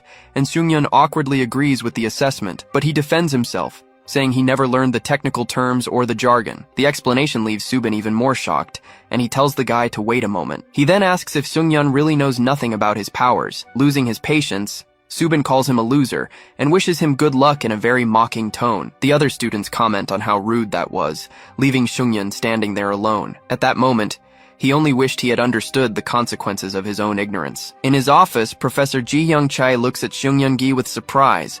He asks what the boy wants, letting him know he's very busy right now. Che then expresses his surprise, asking if he's already in trouble on the very first day. Seungyeon admits he is, explaining that everyone else seemed to understand everything except him. He tries to justify himself by saying he's chronically online, which leaves Ji-Hyung a bit confused. Ji-Hyung gets straight to the point, asking if he even has an awakened user license. Upon hearing the answer, he gets furious and grabs the boy, shouting if he's serious about not having one. He explains that it's the first thing you're supposed to do, but Seungyeon replies that it's not his fault. The boy says minors need consent, but Ji-Hyung shouts, asking who told him that. Ji-Hyung thinks about how Shin-baek needs to at least get his son a license, despite his fears. He then grabs his phone and asks if his sister, being a returnee, has a license. The scene cuts to So-yeon, who doesn't understand the question and wonders why she would need one. On the other end of the line, Assistant Doyeon-an confirms that the situation doesn't look good. With a click, Ji-Hyung hangs up the phone, clearly frustrated with the answer he received. He yells that waiting until he's of age will be too late, warning the boy that he's screwed. Ji-Hyung shouts,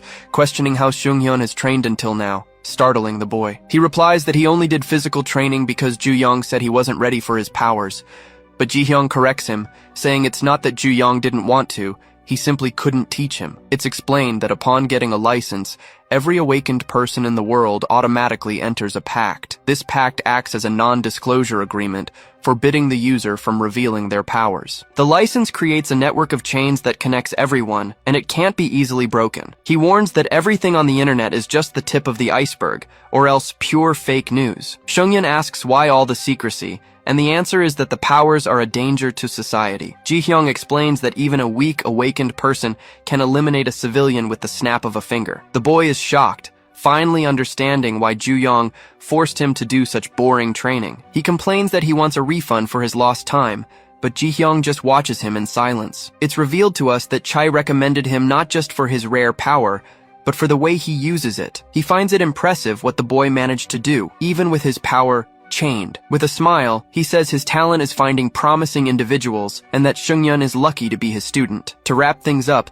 Ji-hyung gives him a welcome gift, a small bluish cube. Ji-hyung explains that it's a blue cube, a device used to access the secret network of the awakened. He says he'll send more details later and tells Seungyeon to start studying the material he provided. With a serious look, Chae gives one last piece of advice. Fake it till you make it and don't look lost. He reminds him that in an elite school, it's every man for himself, and asks if he really wants to join the council. Seungyeon breaks into a cold sweat, feeling the intense pressure of the competition within the school. He agrees that he can keep up appearances as the scene shifts to a beautiful mansion. Inside, So-yeon is impressed upon receiving a similar cube, but this one is reddish. She asks Do-yeon if it has games, but the assistant tells her to just press the object. As she does, the cube begins to glow, releasing an energy with strange symbols. The light grows stronger and a screen appears, confirming the identity of student So-yeon-gi. The girl is amazed, crying out in surprise at the information appearing around her. Excited,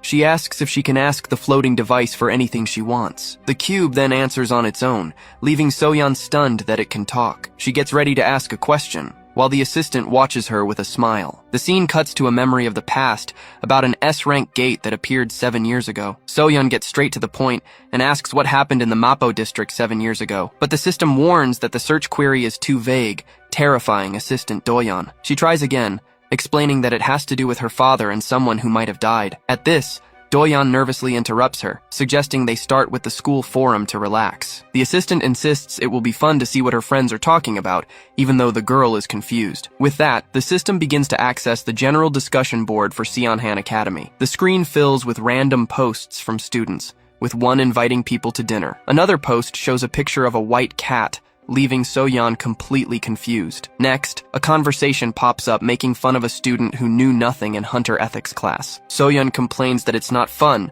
but Do-yeon says it's just normal chatter. Suddenly, a message mocking her brother Seungyeon appears, and she instantly recognizes the name. It says he didn't even know his own type, and her eyes fill with worry. The students question how he passed the exams without a license, making the girl tense. Meanwhile, Seungyeon is walking outside, reading about the 5 types of awakened beings. The blue cube then asks if he wants to investigate, and he questions how that would be possible. The cube tells him to just watch a professional at work, and just then, 2 students appear excitedly. The boy approaches him ceremoniously, asking if he is the famous Seungyeon-gi from the hunter class. With the target identified, he yells for his partner to get the camera ready, leaving Seungyeon confused. Suddenly, a camera is shoved in his face, and the student announces a live broadcast from the journalism club. Before he can react, the guy asks him to put a ring on his finger for just a second. Surprised, the reporter announces that the device is a marvel, while Seungyeon asks if it's a mood ring. The guy laughs and confirms he's as clueless as the rumors said, revealing that it's a detector. And then, with dramatic suspense, he announces that the test result was F rank. The reporter celebrates, saying the headline will finally make people buy their newspaper. Seungyeon tries to complain that he didn't agree to an interview, but the guy completely ignores him. The student gets in his face with the microphone, aggressively asking who he bribed to get in. He yells that the forums say he either paid his way in or is the disappointing son of some billionaire. With a furious look, Seungyeon cuts him off, telling him to get the camera out of his face now. The girl senses the tense atmosphere and says she's out of there, as he repeats his warning. But the reporter refuses, shouting that a true journalist never lets a tense mood ruin a story. He laughs and says that if Seungyeon wants to cancel the interview, he'll have to go through him first. In a mocking tone, he asks what an F rank is going to do.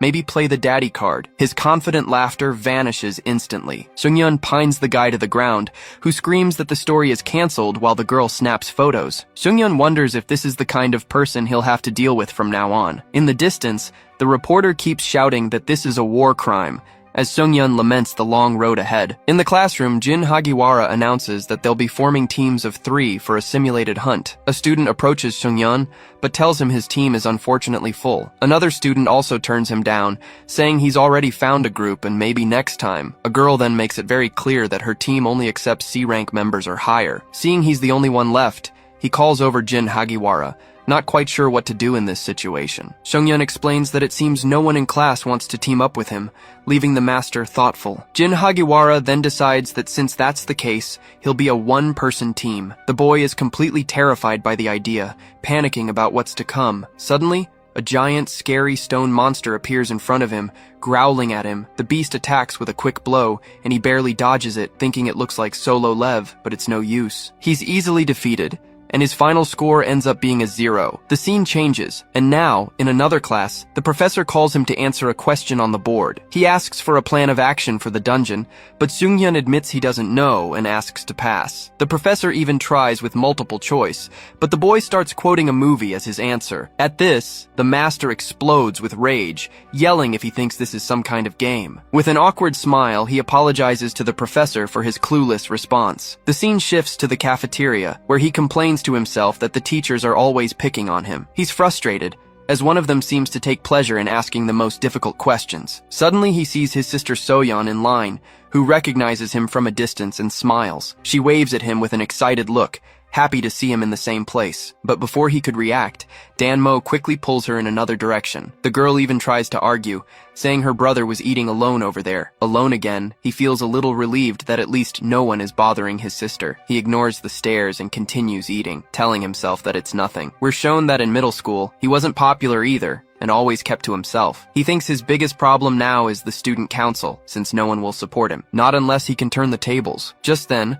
someone approaches his table. It's Subin Seol, who arrives with his tray and asks if he's eating alone again. He sits down and provokes him, saying no one wants a cage fighter like him around. Seungyeon stands up but quickly tells Subin to sit back down, as they need to talk. The white-haired boy then reveals that the topic is about his sister, surprising him. Subin begins to explain, saying his sister isn't having much fun around here either. At this, Seungyeon leans closer to the table, a very worried expression on his face. He asks seriously, telling Subin to start the whole story from the beginning. The scene changes to the previous day, in the monster hunting class, where the girls were fighting. One of the blonde students gets angry and yells at her partner, asking if she was kidding. The partner was Soyeon, who apologizes awkwardly, not really knowing what to do. The girl complains that she didn't use her power or her spear, making Soyeon feel even more guilty. At that moment, Danmo intervenes, asking her to go easy on the new girl. The blonde girl ignores her and walks away, muttering, "Whatever," and leaving the two behind. Awkwardly, Soyeon turns and apologizes to Danmo, while Subin watched everything. Danmo comforts her and says it's okay, as he always helps her. It's explained that she can only do the basics because he protects her in the classes they have together. She thinks that she tries, but she hasn't been able to use magic since that day, remembering the professor's warning. With a painful memory, she shrinks in her chair and wishes she could forget everything that happened. She thinks that she can't stop wondering about the incident from 7 years ago. Her blue cube is no help, and Assistant Anne always changes the subject when she asks. With her eyes heavy with sleep, she wonders if school life is this hard for everyone. Exhaustion finally wins, and amid the classroom noise, she ends up falling asleep at her desk. Suddenly, she jolts awake, realizing the class had already ended and she didn't even notice. She scolds herself for falling asleep, while Ujin also enjoys the end of class. Having not taken any notes, she thinks about asking for help and sees Subin surrounded by people at the front. Seeing how popular he is, she feels awkward and remembers how he helped her before. Just then, the boy notices her gaze and turns in her direction,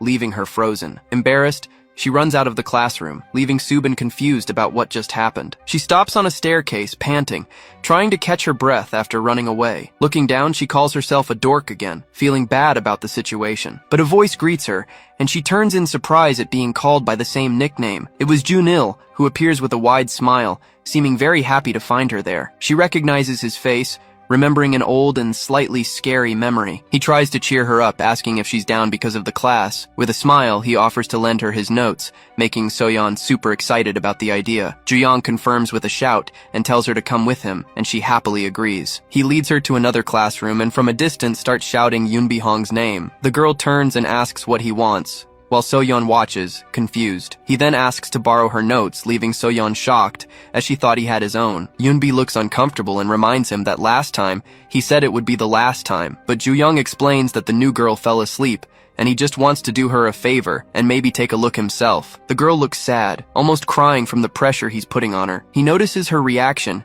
and asks why she's staring at him, saying he can't fail this year. In a blackmailing tone, he asks if that's what she wants, for him to drop out of school. At this, Soyeon intervenes, saying she doesn't have to show them if she doesn't want to, so she shouldn't feel forced. The guy is left speechless, completely surprised by her sudden action. She says it's mean to force someone to do something, explaining that's what bullies do. With an irritated look, he turns and questions if she, a newbie, is calling him a bully. He gets angry that she's treating him like a thug, but Soyeon tries to explain that wasn't her intention. Then, a student asks if he's ever tried not being a muscle-bound bully, just for a change. The whole class starts laughing and whispering, leaving Ju-young completely embarrassed by the teasing. He then tells her to forget the notes and leaves, trying to escape the shame. But as she turns, he grabs her wrist tightly, holding her in place. Ju-young then demands a thank you, saying that a thanks would be the least she could do. He squeezes her wrist, saying that because of her, everyone sees him as the bad guy in the story. With a furious look, he warns her that she's not leaving until she clears his name in front of everyone. She's terrified and pleads with him, begging him to let go of her arm because it's starting to hurt. Unable to take it anymore,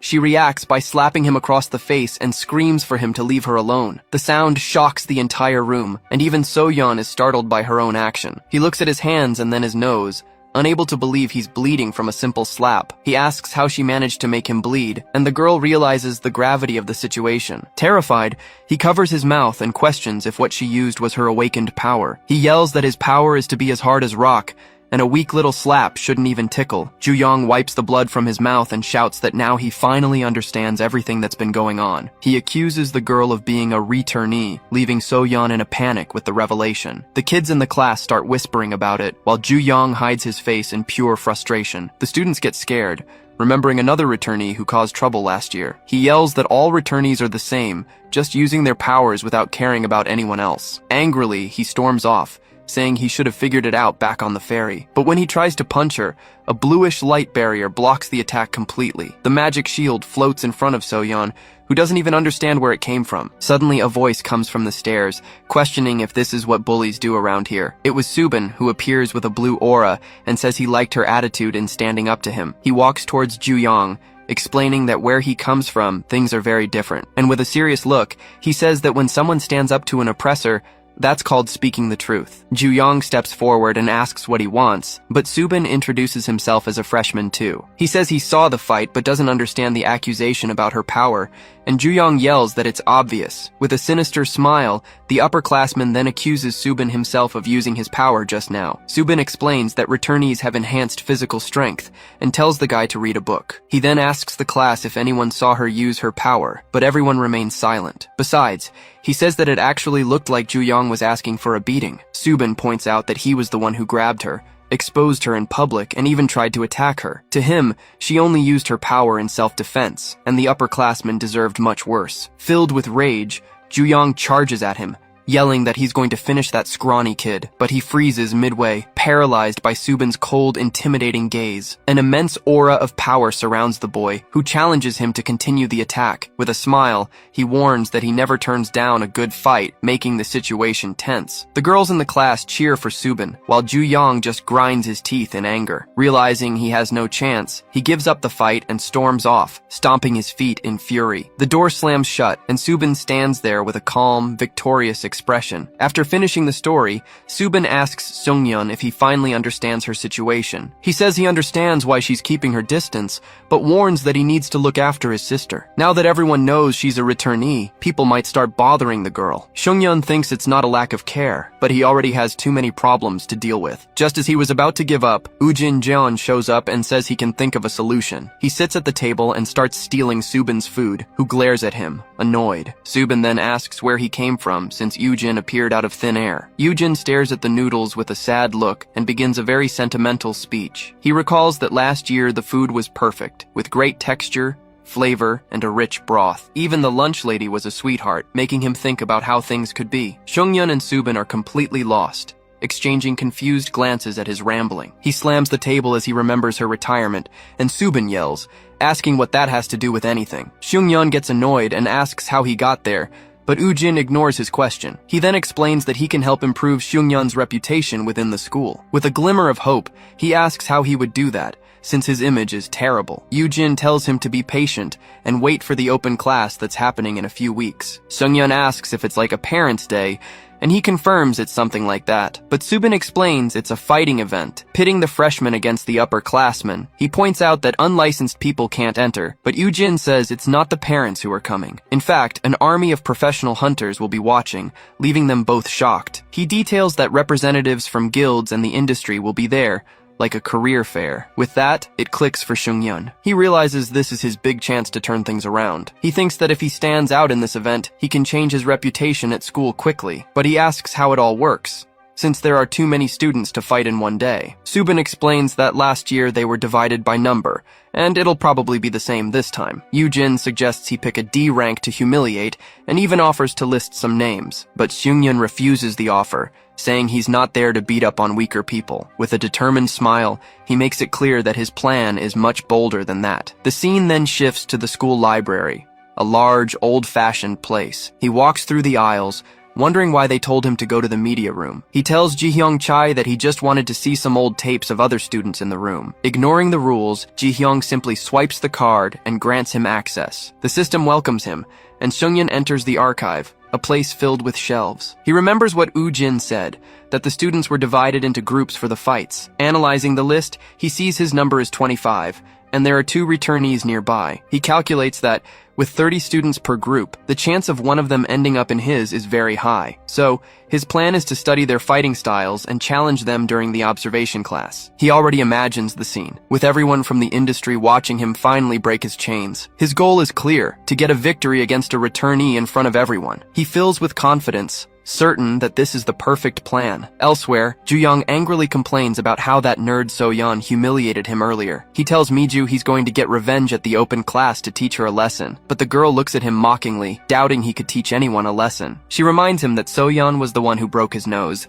leaving Ju-young speechless. Miju then admits she's not a fan of the girl either, making him agree instantly. With a confident smile, Miju offers to take care of So-yeon for him, which surprises him. He doubts she has a better chance, but Miju confirms it and says she'll want a favor in return. With a serene look, she reinforces that she just needs him to owe her a small favor in the future. Ju-young reminds her that So-yeon is a returnee, and she won't be an easy target, even for her. But with a mysterious tone, she replies that she has her own ways of dealing with this problem. She thinks the returnee status will only make things easier, as we see So-yeon studying. 2 weeks pass, and the scene cuts to Seungyeon, standing in front of a giant door. With a determined look, he braces himself for what's to come as the door slowly opens. He enters a huge arena, where all the other students were already waiting for the event to start. With a focused expression, he thinks that the moment of truth to prove his worth has finally arrived. The scene changes to the school building as the teacher announces the end of the day's class. So-yeon feels frustrated,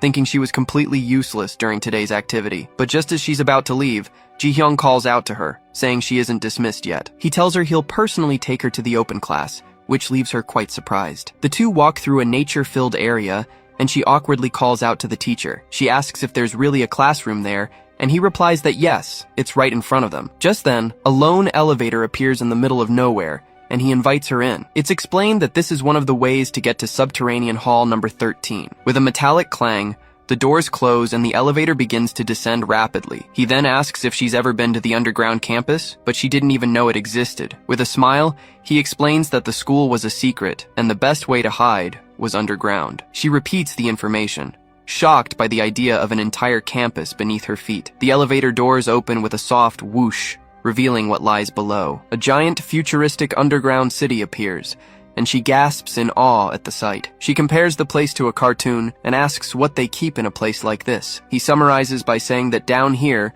they keep everything that's too dangerous for the surface. He lists magical devices, distorted areas, and even monsters captured for research. Suddenly, a deep, low sound echoes from a creature trapped in a pit. Ji-hyung admits that even he doesn't know what's in all the restricted areas down here. A strange object makes a weird noise, leaving So-yeon breathless just thinking about it. The elevator finally stops, and he takes the opportunity to ask a question out of curiosity. He wants to know how she's finding life at Seonhan's school, catching her off guard. In a more serious tone, he asks if anyone has been bothering her or causing trouble. She replies that it's the opposite. She can't seem to make many friends there, but she says at least she has her friend Danimo to always keep her company. Besides, she mentions that Pureum and Yoojin have also been very friendly to her. She thinks Subin is nice, but feels like everyone else seems afraid to get close. She figures it's because of the fight in the cafeteria, where she accidentally hurt a guy. Her biggest fear is accidentally hurting someone else at school, or worse, that she might lose control and repeat the tragedy from her past. Ji-hyung comforts her, telling her not to worry about those things right now. With a smile,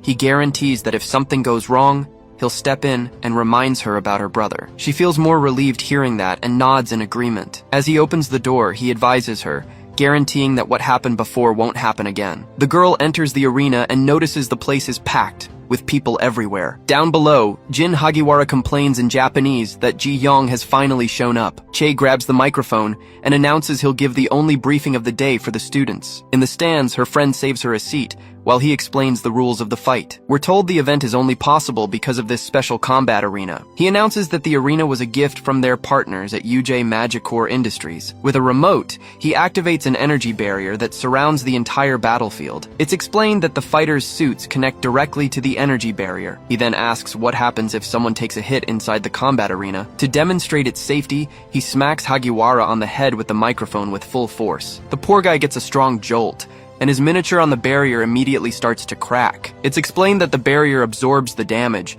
which is why Hagiwara felt absolutely nothing. So-yeon understands she can use her power, since the arena prevents anyone from getting seriously hurt. But Chai tells them to treat it as a class, where the upperclassmen teach the rookies a few things. Subin is incredulous at Ji-hyung's words, as it's impossible not to be nervous with that crowd. Seongyun also gets tense, wondering if Ji-hyung is serious about staying calm. He looks at the stands packed with serious-looking people, feeling the immense pressure of the place. With a crowd this size, he's sure that guild scouts are present. We are shown that Sinsung and Yuje, the two giants of the hunter industry, have sent their representatives. And of course, both companies would be represented by some of their most important members. In the audience, we see hunters Gang Ho-oh and Mateo from the powerful Sinseong Guild watching. On the other side are hunters Ji Won-gu and Jin Uk-do, representing the feared UJ Guild. Mateo then complains, asking why the company is paying them to watch a bunch of kids. But Gang-ho replies that he expected as much, since this was Mateo's first open class. He explains that the smartest students know this isn't just a training session. This event is their chance to appeal to the guilds,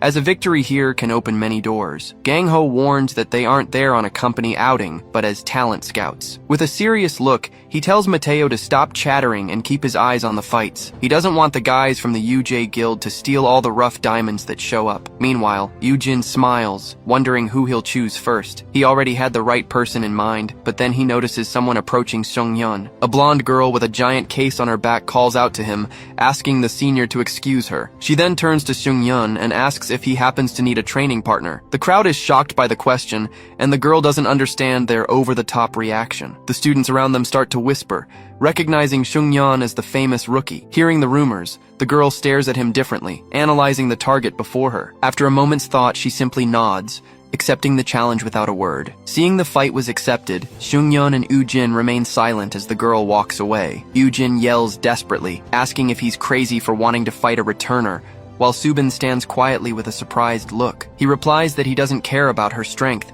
because his chains can defeat anyone, just like when he used his power restraint to immobilize Subin in the past. With a smile, Woojin says it was a bold move, but he knows Seongyun has a plan. He explains that despite her appearance, she's actually one of the weakest returners there. Apparently, the girl simply refuses to use her special returner powers. Seongyun just gives him a side glance, silently processing this completely unexpected information. Then, Woojin realizes the truth and asks if he chose her purely on intuition, without knowing anything. It's said she only uses magical devices to fight, because she locked away her powers at the end of last year. In other words, He's going to fight a returner without any of the advantages she'd normally have. In the audience, Gangho-oh and Mateo watch everything seriously as the sound of swords echoes. In the arena, two fighters clash furiously, their blades meeting in a violent impact. It's then explained that the blonde girl is also a sword user, observing everything. The narrator reveals that the sword is called Red Mist, and it has a unique ability. With this weapon, the user can unleash a giant arc of cutting aura. Unlike normal attacks,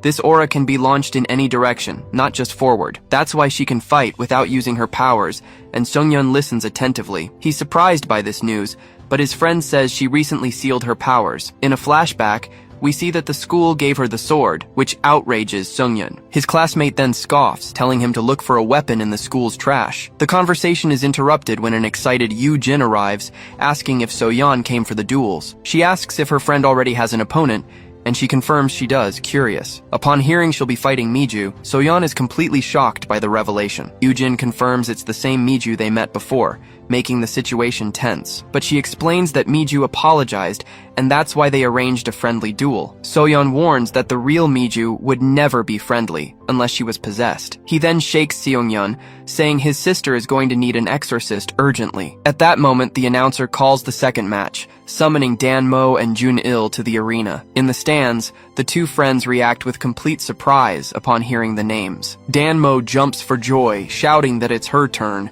leaving the other apprehensive. Her friend tries to ask if she's sure, reminding her that Jun-il is a very problematic guy. But Dan-mo turns to her with a calm look and tells her not to worry about it. She then promises with a dark expression that she'll never let a bully beat her again. In the arena, Jun-il walks with an arrogant smirk, thinking he's the man. Before the fight, competitors are instructed to place their weapons on a registration conveyor belt. It's explained that they need to scan the weapons data to ensure safety in the arena. The registration is completed, and the system announces that the match will begin in 1 minute. Jun-il then taunts her, asking for her name, and she replies that it's Dan-mo Seonbai. He draws his giant sword and asks if she has any idea where he got it. Then he yells that it's a weapon from his sponsors, called the Echo Slicer. In the audience, the two men are completely shocked by the revelation they just heard. The younger one asks if the Seonbai knew about the sponsorship, but he replies that it's news to him. With that, the man understands the superior's plan, figuring it all out with a single look. In the arena,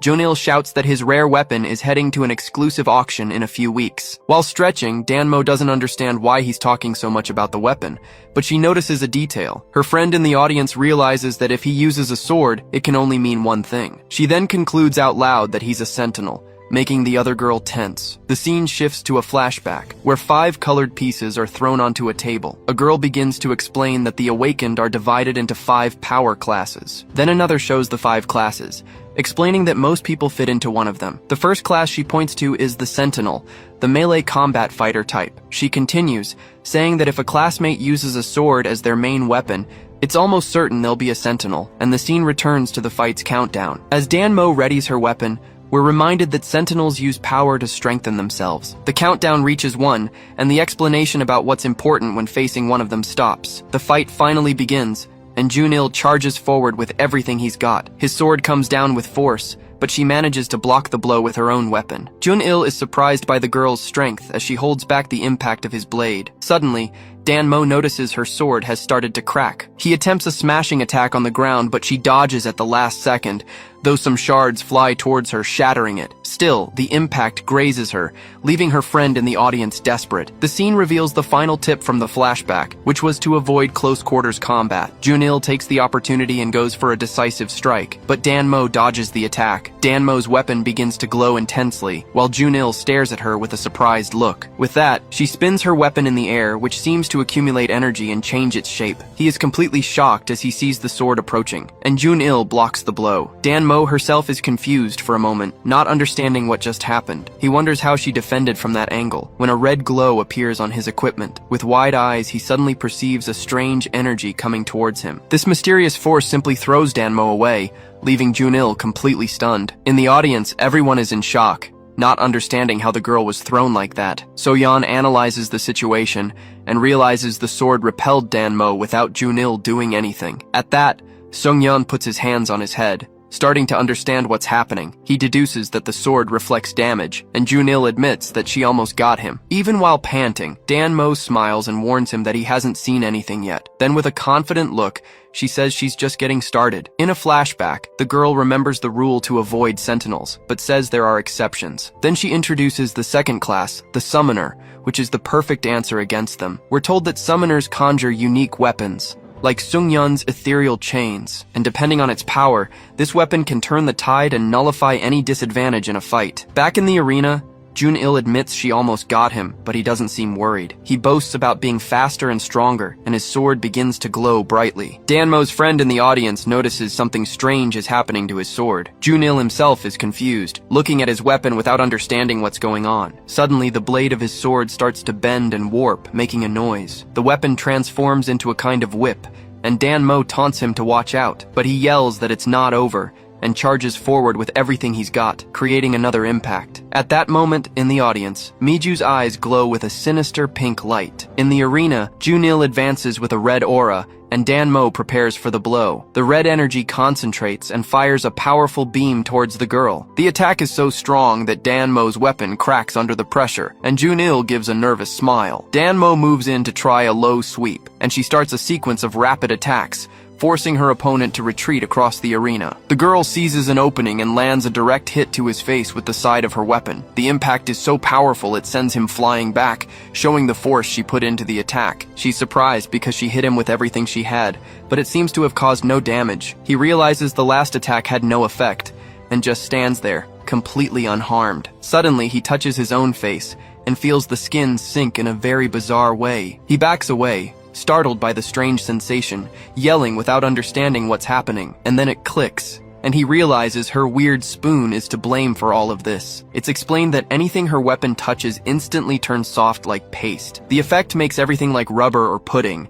and he figures out that strengthening his body is useless, because a single touch is enough to soften the area, and then any blow would be fatal. Dan-mo realizes he's figured out her power, and now the fight is going to get much harder. She thinks she got lucky with that attack, because his sword fell apart at just the right moment. So she concludes that a fork or a spoon won't cut it, and she needs something sharper. We're told that her power has two weaknesses the enemy doesn't know about yet. The first is that she can only pull one piece of silverware at a time, limiting her attack options. And the second is that she never knows which piece of silverware she'll be able to pull next. For example, she can swap the spoon for a fork, but there's no guarantee. This switch leaves her defenseless for a moment, so she's worried about the risk. She laments not being like normal people, feeling bad about her ability. In a flashback, she remembers when she managed to summon a knife, only to be humiliated by her classmates. The other students laugh and throw trash on her, leaving her alone and helpless in the locker room. Lying on the floor and covered in garbage, she stares with a look of pure sadness and anger. But it's in that moment that she manages to summon a knife, which glows with a green aura. In the hallway, she confronts the bullies with the knife in her hand, and the bullies lunge at her. All the students start running, desperate, but instead of fear, she feels her heart race, and she realizes this is what she likes. With an excited smile on her face, she finally understands what a real fight feels like. Back in the arena, she gets excited at the idea of a fair fight against another awakened one. But Junil gets tired of his weapon and decides to throw away that useless piece of junk. In the audience, Miju is completely shocked to see his attitude in the middle of the fight. With a blue aura, he warns that if she's not going to hold back, then neither will he. He says he'll break every one of her weapons, and Dan-mo challenges him to try with a smile. At this, the girl grips her weapon tightly, getting ready to show what she can do. Then she throws the fork towards Jun-il. A giant fork appears flying towards him, leaving the guy completely stunned. He defends on reflex and wonders when she managed to switch weapons. Looking up, he notices a strange red circle, not getting what it means. The fork floats, and he feels a presence behind him, turning around with a panicked expression. It's Dan-mo who appears at his back and lands a powerful blow with her knife. The attack hits him dead on with a brutal impact, catching him completely by surprise. He smiles sinisterly, staring her down up close with a look of pure malice. Then he asks if she wants to know what his knife does, revealing its special ability. It's explained that wherever the blade hits, several other cuts appear all over the target's body. With that, he holds her and asks if she's ever heard the saying, "Death by 1,000 cuts." The knife hits its target, and the power's effect strikes them both in midair. With the impact, they both slam onto the ground, kicking up a cloud of dust in the arena. In the audience, the group of friends stares, mouths agape, unable to believe what just happened. Junil gets up and calls the girl a rat, while she recovers from the blow on the ground. But suddenly the announcer declares a winner, catching Dan Mo completely by surprise. The victory is then declared for Junil Go, who also doesn't understand the situation at all. He stands frozen and even asks if it was really him, looking around in complete confusion. In the audience, Gang Ho-oh comments that the result was fair, as the girl fought well, but he concludes that in the end, the difference in brute strength was the deciding factor. Junil celebrates his victory excitedly, while Dan Mo lets out a sigh of defeat. Her friend comes over apologizing, but Dan Mo comforts her, saying she did great. Dan Mo thanks them for the support and walks past her friends, who watch the scene attentively. Yoo-jin taunts Seung-yeon, saying it must suck to see his sister's bully win, but Seung-yeon replies no, because to him, Dan Mo was the one who won the fight. His friend is clueless, looking at him with a completely confused expression. He explains that the goal here is to catch the attention of the big names in the industry. It's not enough to just win. You have to stand out in any way possible. Seung-yeon says Dan Mo put on a show, going head-to-head with a much stronger opponent, and she even noticed when her opponent lost focus, seizing the opportunity. She switched weapons without him noticing, giving a masterclass in strategy in the arena. On the other hand, that brute Junil had every advantage and still struggled. With a performance like that, he thinks no hunter guild will be interested in him. Dungeons are death traps, and it's easy to lose focus in them. That's why what really matters is the ability to get straight to the point with total focus. Yoo-jin agrees, saying the guy wasn't impressing anyone with all that nonsense. Seung-yeon says he thought the weapon would carry him, but he doesn't understand why. His friend replies that a brute doesn't need a reason to be a brute. Seung-yeon remembers the announcement about the sponsored weapon and starts connecting the dots. He then raises the suspicion that perhaps the Sinseong group itself set this whole thing up, and with so many important hunters there, the academy must have a bigger goal for the event. He says it's a trade-off. Students show off their skills and clients show off their toys. He then hypothesizes that Miju proposed a direct deal to Junil. The company would give him the sword in exchange for publicity, promising him a future opportunity. Yoo-jin agrees that this explains why he was bragging so much about the weapon. The arena exists to promote new technologies from companies. Yoo-jin is shocked by his intelligence, since this information isn't public. He thinks it can't be his father because Seung-yeon was a rookie when he first arrived. This means he figured it all out on his own, understanding the true meaning behind the competition. Seung-yeon notices the stare and asks if there's something on his face, but his friend plays it off. So-yeon glances over at Junil's group and seems to make an important decision. Then he tells Seung-yeon it's time to go, leaving the boy completely confused. With a smile, he says thanks, adding that they're now closer to solving the mystery. The scene changes to a hallway, where a voice tells someone to hand over what they agreed on. In front of the restroom, Miju asks why Jun-il is so worked up, and he sighs. She reminds him of their deal, saying he was only supposed to use the echo slicer in the fight. He yells that there was nothing he could do, since the weapon went all limp in his hand. Miju stares him down and says he still thinks winning the fight means something here. Then she angrily yells that winning or losing doesn't matter at all in the open class. Suddenly, Woo-jin appears and says this is the one time it's not about winning, but competing. He then asks what the heiress of the Sinseong group is up to behind everyone's back. Miju gets all irritated by his question, puffing out her cheeks and turning her face away. She tries to kick him out,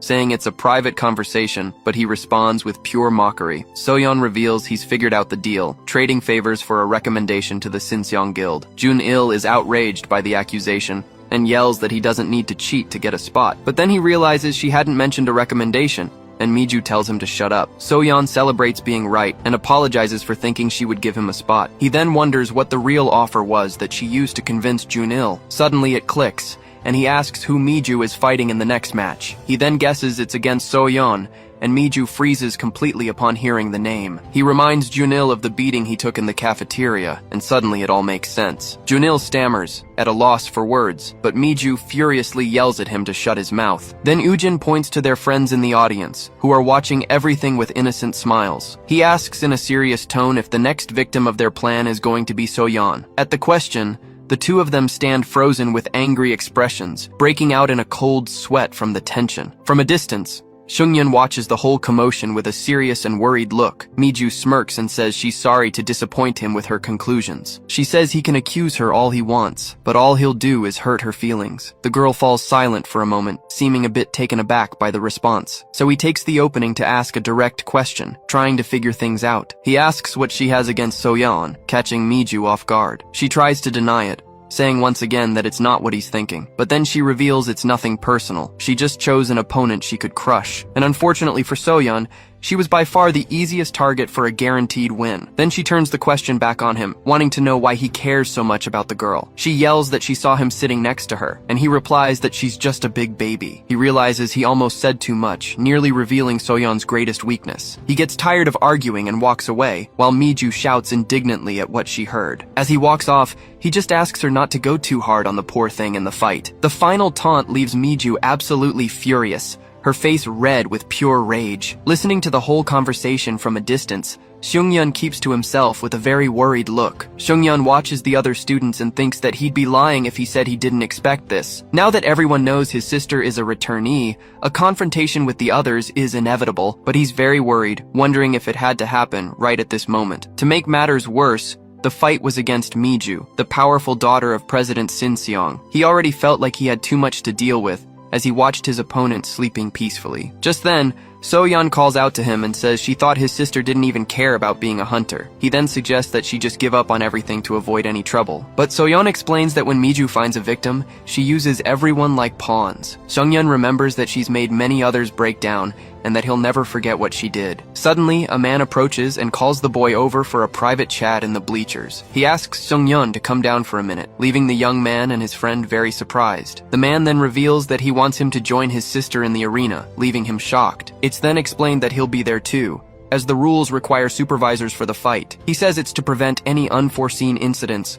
and Seungyeon remembers when his sister lost control. The instructor ends the conversation by saying that in the end, this will also be good for his sister. Near the arena, Soyeon looks very nervous, wringing her hands with anxiety. Seungyeon sits on the floor and asks if she's sure about this. She stammers that she can do it, that it's nothing. He stares at her with a serious expression, trying to say something to calm his sister down, but she shouts that she'll give it her all and that she won't forget what Subin told her. Seungyeon is confused by her declaration. In a flashback, she thanks Subin for lending her his notes, looking happy and a little flustered. He comments that her handwriting is perfect, saying that the kindest people are always like that, but then he warns her that just being kind isn't enough, and that she also needs to be strong. He says that if they see her as weak, what happened before will just keep happening over and over, and it won't just be bad for her, it will end up affecting everyone around her. Hearing his warning, she remembers her friends and her brother and is struck by the harsh truth. He finishes by saying that if she can't stand up for herself, she won't be able to keep anyone safe. The scene returns to the present,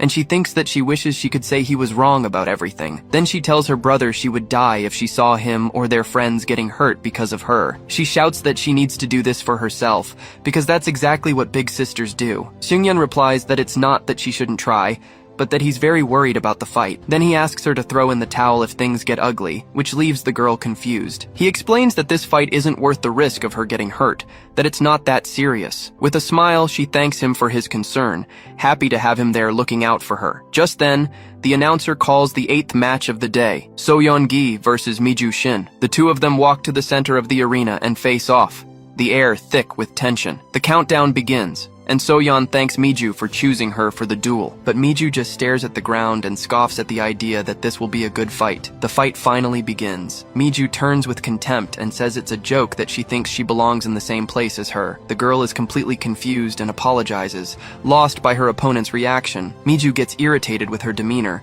saying she's tired of the innocent girl act. She continues, saying Soyeon is a real piece of work for thinking no one notices what she's doing. In the crowd, people start to whisper, and Danmo doesn't understand any of this conversation. Soyeon stammers, asking why she's so mean, as a purple energy begins to flow. Then, Miju talks about threads of fate, pulling some keychains toward her with her power. With a squeeze, the purple energy crushes the objects, releasing a dark and intense power. Then she summons a giant creature, saying she will bind her servant to her will. Miju stands beside the monster and declares it's time to end this once and for all. But Soyeon says that she has finally shown her true colors. In the audience, Gangho-oh remarks that it's finally little Miju's turn to fight. Then, Mateo warns that her opponent is a returnee, making the situation tense. Gangho-oh starts to reply, but he suddenly stops, his expression turning serious. His eyes glow red, and he senses a powerful energy coming from somewhere. In the crowd, a mysterious figure in a hat watches everything, emanating a dark aura. He wonders who that guy is and notices the burst of energy the moment their names were called. Mateo asks if he's okay, and Gangho-oh, startled, pulls himself together. He then replies that you'd better believe Miju has a chance to win this fight, and that despite being a returnee, on the inside, she's just a normal teenager. It's revealed that Miju's class is sorceress, and she appears holding a wand. With a confident look, she warns that it might not be pretty, but she always gets it done. Then she runs the wand over her lips and says that first of all, she's going to take a look. Without warning, Miju charges forward and lands a blow that sends her opponent flying across the arena. Soyeon hits the ground hard, and her brother is shocked, unable to believe what he just saw, and the monster doesn't stop coming at Soyeon. The creature then comes down with full force, but Soyeon dodges. Even so, she starts getting hit by shrapnel in the face. Seungyeon doesn't get it, as she should be able to dodge everything with ease. She keeps taking hits without fighting back, wondering why all of this is happening to her. The creature charges again,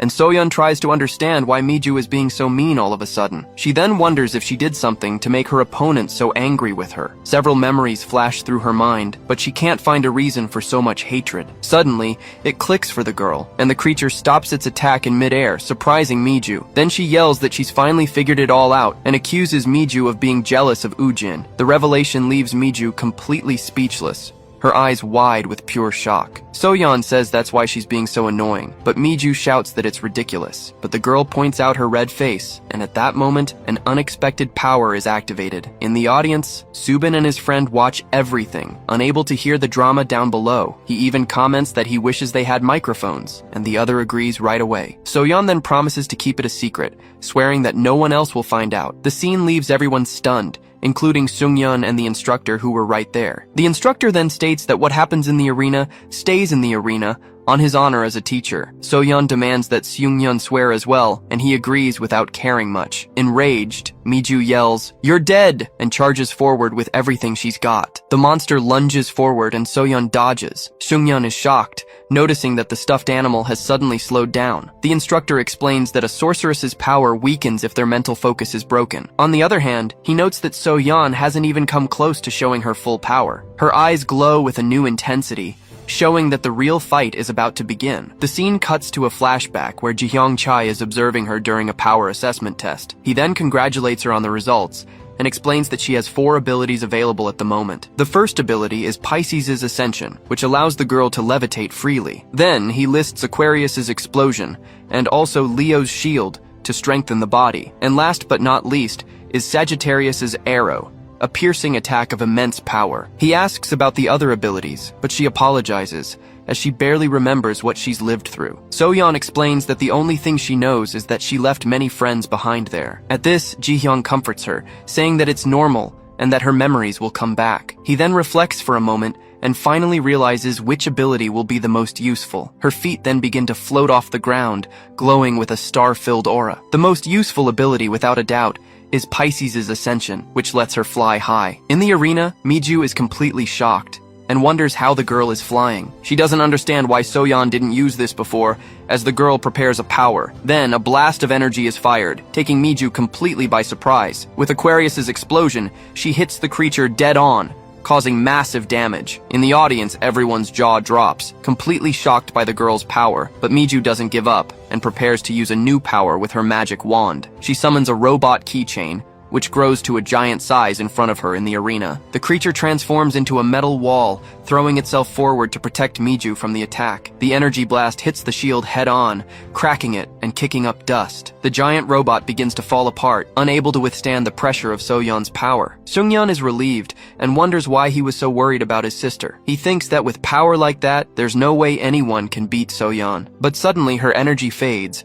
and her hand drops with no strength left to fight. Seungyeon is completely confused and wonders what's happening to the girl. Soyeon simply stops in the middle of the arena. The blue energy around her vanishes, and she stands there, staring straight ahead. With a malicious grin, Miju realizes she's done it, and that Soyeon is paralyzed with fear. But Soyeon was in trouble, not imagining a giant robot would be so tough. The scene shifts to Miju, who considers destroying the robot but recites a different spell. Seeing this, Soyeon decides to act fast and tries a stronger energy blast. With that, her power surges forward, hitting the mecha with devastating force. The explosion is massive, and Soyeon shields herself from the rising dust. She floats in the air as the smoke clears, revealing a strange scene on the ground. Soyeon looks down and is shocked to see Miju lying there. A heartbeat begins to echo, and the girl on the ground swears she felt something. Soyeon also hears the heartbeat, remembering they said it was impossible to hurt anyone inside. The scene cuts to a red place, showing Ji-hyung Chai severely injured and on his knees. He's covered in blood and breathing with great difficulty, too weak to get up. Elsewhere, Yunbi starts to panic,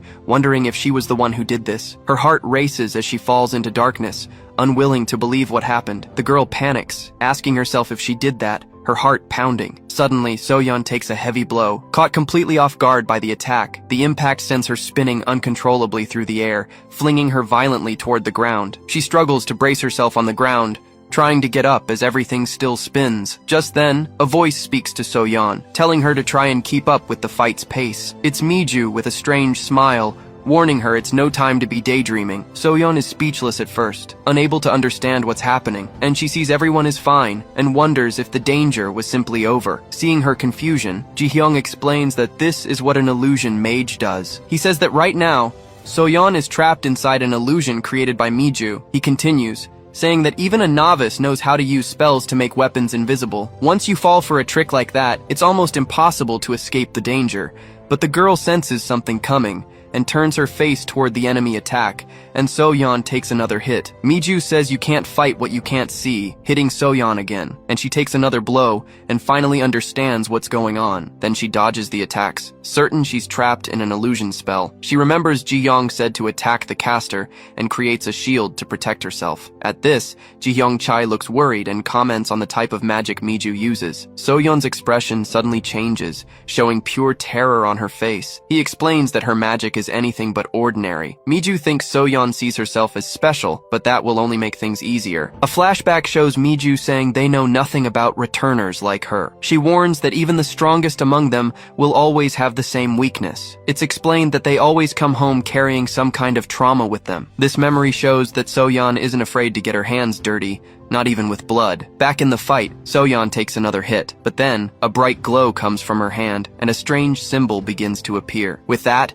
she unleashes a blast of power, hitting the illusion's target with full force. Miju smiles confidently, saying she just needs to push the right buttons with her illusions. With that, she will show an infinite loop of her opponent's worst nightmares. So-yeon feels the illusion's impact and covers her mouth, trying to endure the pain. But suddenly, Miju is the one hit by a series of brutal attacks. So-yeon desperately screams Miju's name, not understanding what's happening to her. Danmo is shocked by the scene, while someone jokes that the returner is done for. Seungyeon also tenses up at the violence, unable to believe what he's seeing. One of the students asks Ji-hyung to stop the fight, but he refuses to interfere. He gets angry and asks why not, since the winner seems pretty obvious now. But Ji-hyung just points to the fight and says, the reason is right there in front of them. He explains that his sister may be taking a beating, but she hasn't deactivated her power once. He then tells Seungyeon that if So-yeon hasn't given up, he shouldn't either. Seungyeon is confused by this, trying to understand why his sister is enduring so much. Ji-hyung says he's not the only one with a lot at stake in this open class. For his older sister, the fight is all or nothing to avoid being a burden. That's exactly why she's still holding on and continues to resist amidst the attacks. Seungyeon understands that if he gives up now, he'll only make things worse for his sister. A flashback reveals the girl saying that one day she woke up and was all alone in the world. She said she would die inside if she saw her friends or her brother getting hurt for her. And in anger, she yells in her memory, warning that she needs to do this alone and calls him an idiot. He remembers his own words about how no one can judge another's goal. He even said the fight wasn't that serious, but who was he to tell her to give up? Then, the memory of Shin Baek-gi comes back, who told him to do everything to keep his sister safe. Seungyeon finally understands and turns away, realizing this is his sister's fight. Back in the arena, the situation doesn't look good, and the girl dodges the attacks. She can barely think straight anymore, and wonders what she can do to get out of this. Miju questions her, asking why she's doing this and hurting people. So-yeon thinks that the only thing she ever wanted was to be friends with everyone. Then she screams with all her might to pull herself together, leaving Miju confused by her reaction. At that moment, Ji-hyung Chai holds back Seungyeon,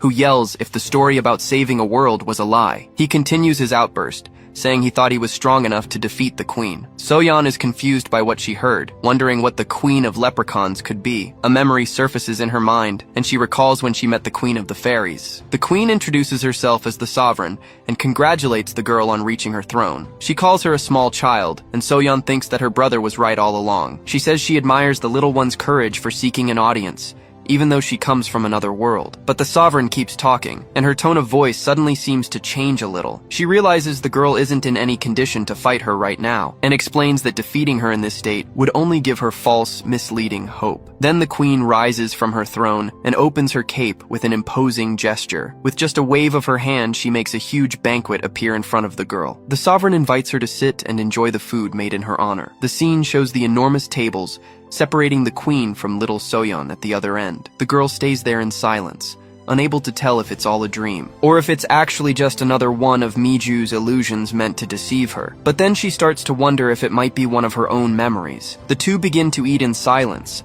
not exchanging a single word during the banquet. At this, the queen says her achievement was great, and praises her for her enormous accomplishment. She finishes by saying that no one had ever come so far in all her reign. The queen says she owes a lot to her companions who helped her get there, but now she was alone, and the sovereign asks how she thought she could win without help. With tear-filled eyes, the girl just replies that she doesn't know the answer. The memory of her friends appears, but their faces and names are completely erased for her. She wonders what these names mean, and she tries, but she can't remember. The queen notices and asks if she lost her memories, saying they stole her greatest treasure. Soyeon agrees that everything is lost and cries, saying she's lost too much on this journey. She questions the point of magic and of being strong, admitting she's never been so scared. Crying, she says she's just a child and doesn't understand how she managed to win the first time. She wonders what she did in the past to save that whole world by herself, but the queen reminds her of her words, warning that no being saves a world alone. She explains that the journey had help from the fairies, the rocks, the grass, and her friends. The queen finishes by saying that without their help,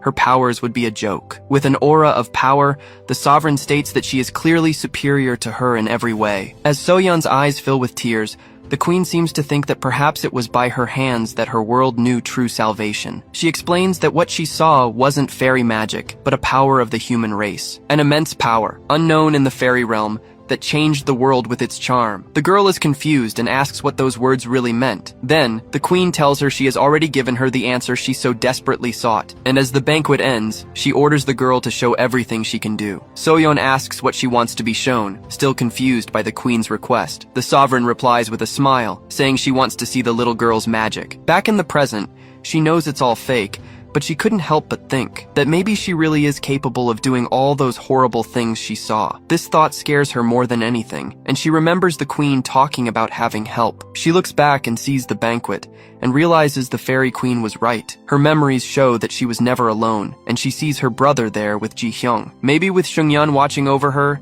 he can stop her if she loses control again. Just thinking about it, a smile of relief and hope finally appears on her face. She smiles warmly, thinking how happy she is to be his older sister. With a determined look, she thanks Seungyeon, because it was all thanks to him. Now she no longer needs to be afraid, and she dodges the attack with a swift movement. The unexpected reaction leaves Miju, Seungyeon, and Ji-hyung completely shocked and speechless. Miju is furious that she missed and wonders how she managed to dodge the puppet. It is then explained to us that Miju's illusions, though vivid, had a weakness. Since Soyeon attacked with greater speed, Miju had to use incomplete and weak spells. Because of this, a crucial flaw appeared right in the middle of the illusions she conjured. The girl dodges the attack again, leaving Miju wide-eyed at the scene. This flaw was an imperfect control of sound, which allowed Soyeon to hear the attacks. A weakness that should have been obvious, but fear prevented the victim from keeping their composure. But now the tables had completely turned, and the symbol on her clothing begins to glow. She fires a powerful attack, hitting one of the creatures Miju summoned dead on. Seeing that the fear was gone, Miju realizes that Soyeon has finally discovered her secret, but she scoffs at the situation, saying the girl will hesitate before attacking her. Miju says this is the only opening she needs and begins to recite a new spell. Her eyes glow with power as she tries to trap her opponent in absolute silence. But a giant image of Soyeon appears, with an aura that leaves her completely terrified. A shiver runs down her spine, and she begins to tremble with fear at what she's seeing. The queen's voice echoes, saying that her power is the kind of charm that overcomes fear. Even so, Miju decides to attack, firing a blast of energy at Soyeon. It's because Soyeon now fights with a heart full of courage, and she won't back down anymore. Miju feels like her hand isn't her own, and realizes the statue's hand has been torn off. A blue symbol appears in her eye, and the girl is in shock over what happened. With a determined look, Soyeon gets ready, while Miju watches her from a distance with anger. But then Miju simply announces she gives up, declaring the match over, to everyone's surprise. The official announcement confirms the end of the fight and declares So-yeon-gi the winner. It finally sinks in, and the girl realizes she won the duel. She runs excitedly to her brother, who congratulates her on a job well done. Then she asks if they recorded the fight, but Seung-yeon tells her nobody uses that anymore. With a disappointed look, the girl just says it's a shame there's no video. Suddenly, she collapses from exhaustion in his arms. He calls out her name, scared. The girl passes out completely, sleeping soundly after using up all her energy in the fight. Seung-yeon stands there in silence for a moment, looking at his sleeping sister. Miju says the whole situation was a big joke, and she accuses him of breaking the rules, making the boy furious. She says the duel was hers to win, and she only lost because of his interference. He becomes furious with the accusation and tells Miju to take back what she just said. She asks what she should take back, and he retorts, questioning what kind of duel that was. Seung-yeon says it was supposed to be a training match and asks whoever heard of hurting someone like that. With a threatening gaze,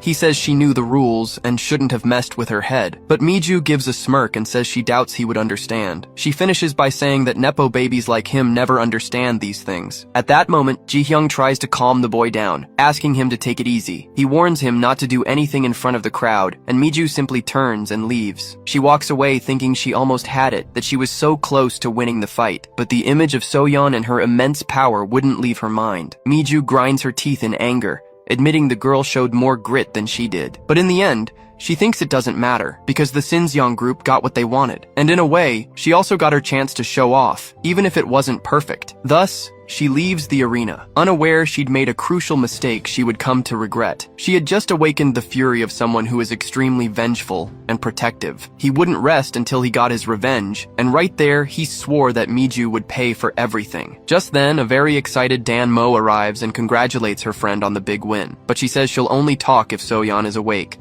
and he confirms that she passed out. He then asks her to watch over his sister, as he's going to the armory to borrow a weapon. A student scoffs at him, saying maybe he'll find something useful in the armory's trash. Dan Mo asks him to wait and stay to watch Subin and Yoo-jin's fight. But the boy slams the door and leaves, and she complains that he acts like the main character. She thinks it's his loss, as she was going to tell him that Subin was holding back on the raft. Then, match number 13 is announced, pitting Subin Seol against Woo Jin-jeon. The scene changes to the armory door, a place filled with high-tech equipment. Inside, he runs into Purium-san, who gets startled and nearly drops the boxes. Seung-yeon says he thought he'd be in class, but explains he came to rent a weapon. He asks what his friend is doing there, and Purium replies that he was also looking for an item. But the boy panics upon learning his opponent is one of the feared returnees. Seung-yeon comments that he never does things the easy way, and Purium just agrees. He mentions that his opponent's weapon is good and asks if his friend knows which sword it is. Purium says yes, because the school doesn't just hand out weapons like that, and he held it last year. At this, Seung-yeon gets excited and asks what weak point he can exploit. He explains that the attack doesn't hit from behind, leaving the user's back vulnerable. Seung-yeon is surprised. He thought the technology would pass through the body without causing harm, but his friend freezes for a second and says the weapons aren't that fancy. He gets irritated and says that's the problem with the school's muscle-bound hunters. Then he freaks out, asking how an attack can pass through someone without hurting them. The boy yells that this isn't a comic book and that engineers don't break the laws of physics. He goes on saying that he should be impressed with the technology inside that sword. With a technical outburst, he threatens Seung-yeon, who admits defeat in the argument. Purium calms down and says that magic engineering is a complex art, like programming. Then, he gets an idea. He thinks the damage-reflecting sword must have rules. He concludes that there might be things the sword can't return to sender, but suddenly he stops walking and shouts Purium's name. Purium turns around, not understanding what he wants now. With a smile on his face, he asks for a favor, saying he needs to pick up a little something. The boy thinks about the proposal for a moment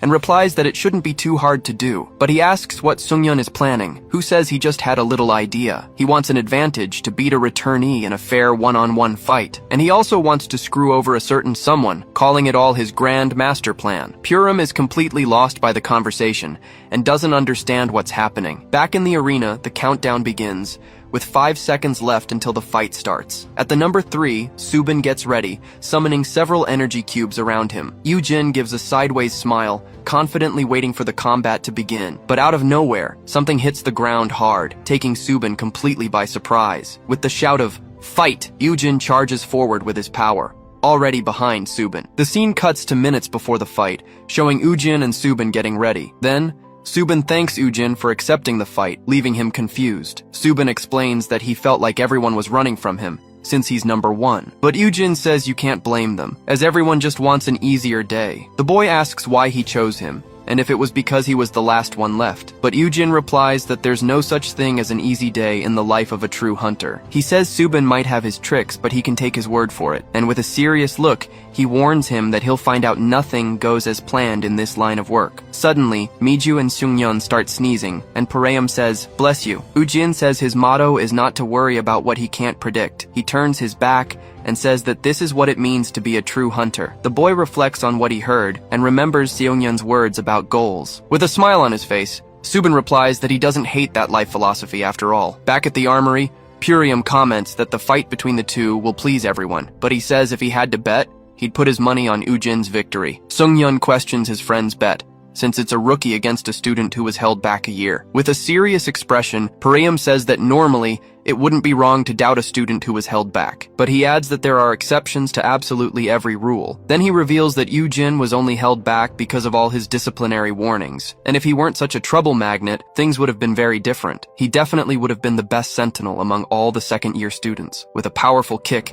Eugene rushes forward, catching Subin by surprise with his speed, but Subin manages to block the attack at the last second. Then, the white-haired boy defends himself, using one of his elemental energy cubes. Dan Mo is in shock and yells that he managed to block the hit. It's explained to us that the question wasn't how he saw it, because he actually didn't. In reality, Subin had no idea where Eugene's attack would come from. What he had was a horde of spirits, which makes it difficult to track a sentinel in combat. But that hardly mattered to Subin, who, unlike a mage, has a crucial advantage. The spirits have minds of their own, and that's the great advantage he possesses. A mage controls puppets, but he trains the spirits to obey his commands. So, with trained spirits, sometimes he just needs to let them do the work. But the cube begins to crack, and Subin is on alert from the force of the blow. The shield shatters, and suddenly, the sound of a gear echoes, and a water aura envelops Eugene. With that, a pillar of water shoots up, nearly hitting Eugene straight in the face. Eugene dodges, but ends up with a small scratch on his cheek. The girls in the crowd comment that he's totally different from that night on the ferry. Subin feels that everything he throws seems much sharper than before. Then, Eugene prepares for the next attack,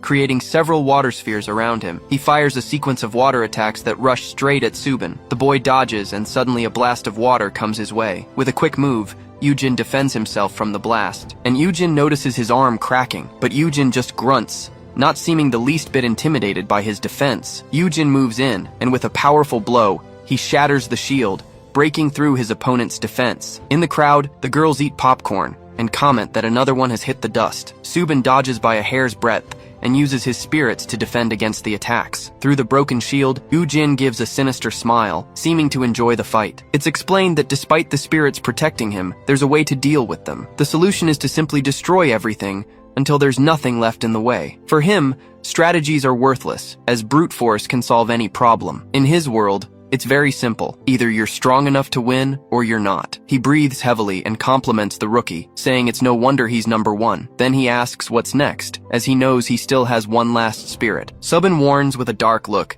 telling him to remember he's the one who asked for this. He says he didn't want to play this way, but Eugene left him no other choice. Then he summons not one, but 2 elemental spirits, one in each of his hands. The revelation catches Eugene by surprise, as he still had 2 spirits left to fight, stunning everyone in the audience. Outraged, he shouts that it can't be, and rushes at his opponent with everything he's got. Subin orders the Great Torrent to advance. The explosion is gigantic, and Eugene wonders if the place has turned into a water park. He yells that Subin is a huge show-off, and that he was already impressive before, but he admits the kid is a lot more trouble than he initially expected. That's because the spirit mage Subin Seol was, in fact, an extremely rare and powerful S-rank. It all starts underwater. Eugene John opens his eyes, completely confused. He finds himself floating alone, surrounded by a huge school of fish. He wonders where he is, maybe in the middle of the ocean. Suddenly, a very friendly-looking dolphin appears right in front of him, making a little noise. Eugene gets scared,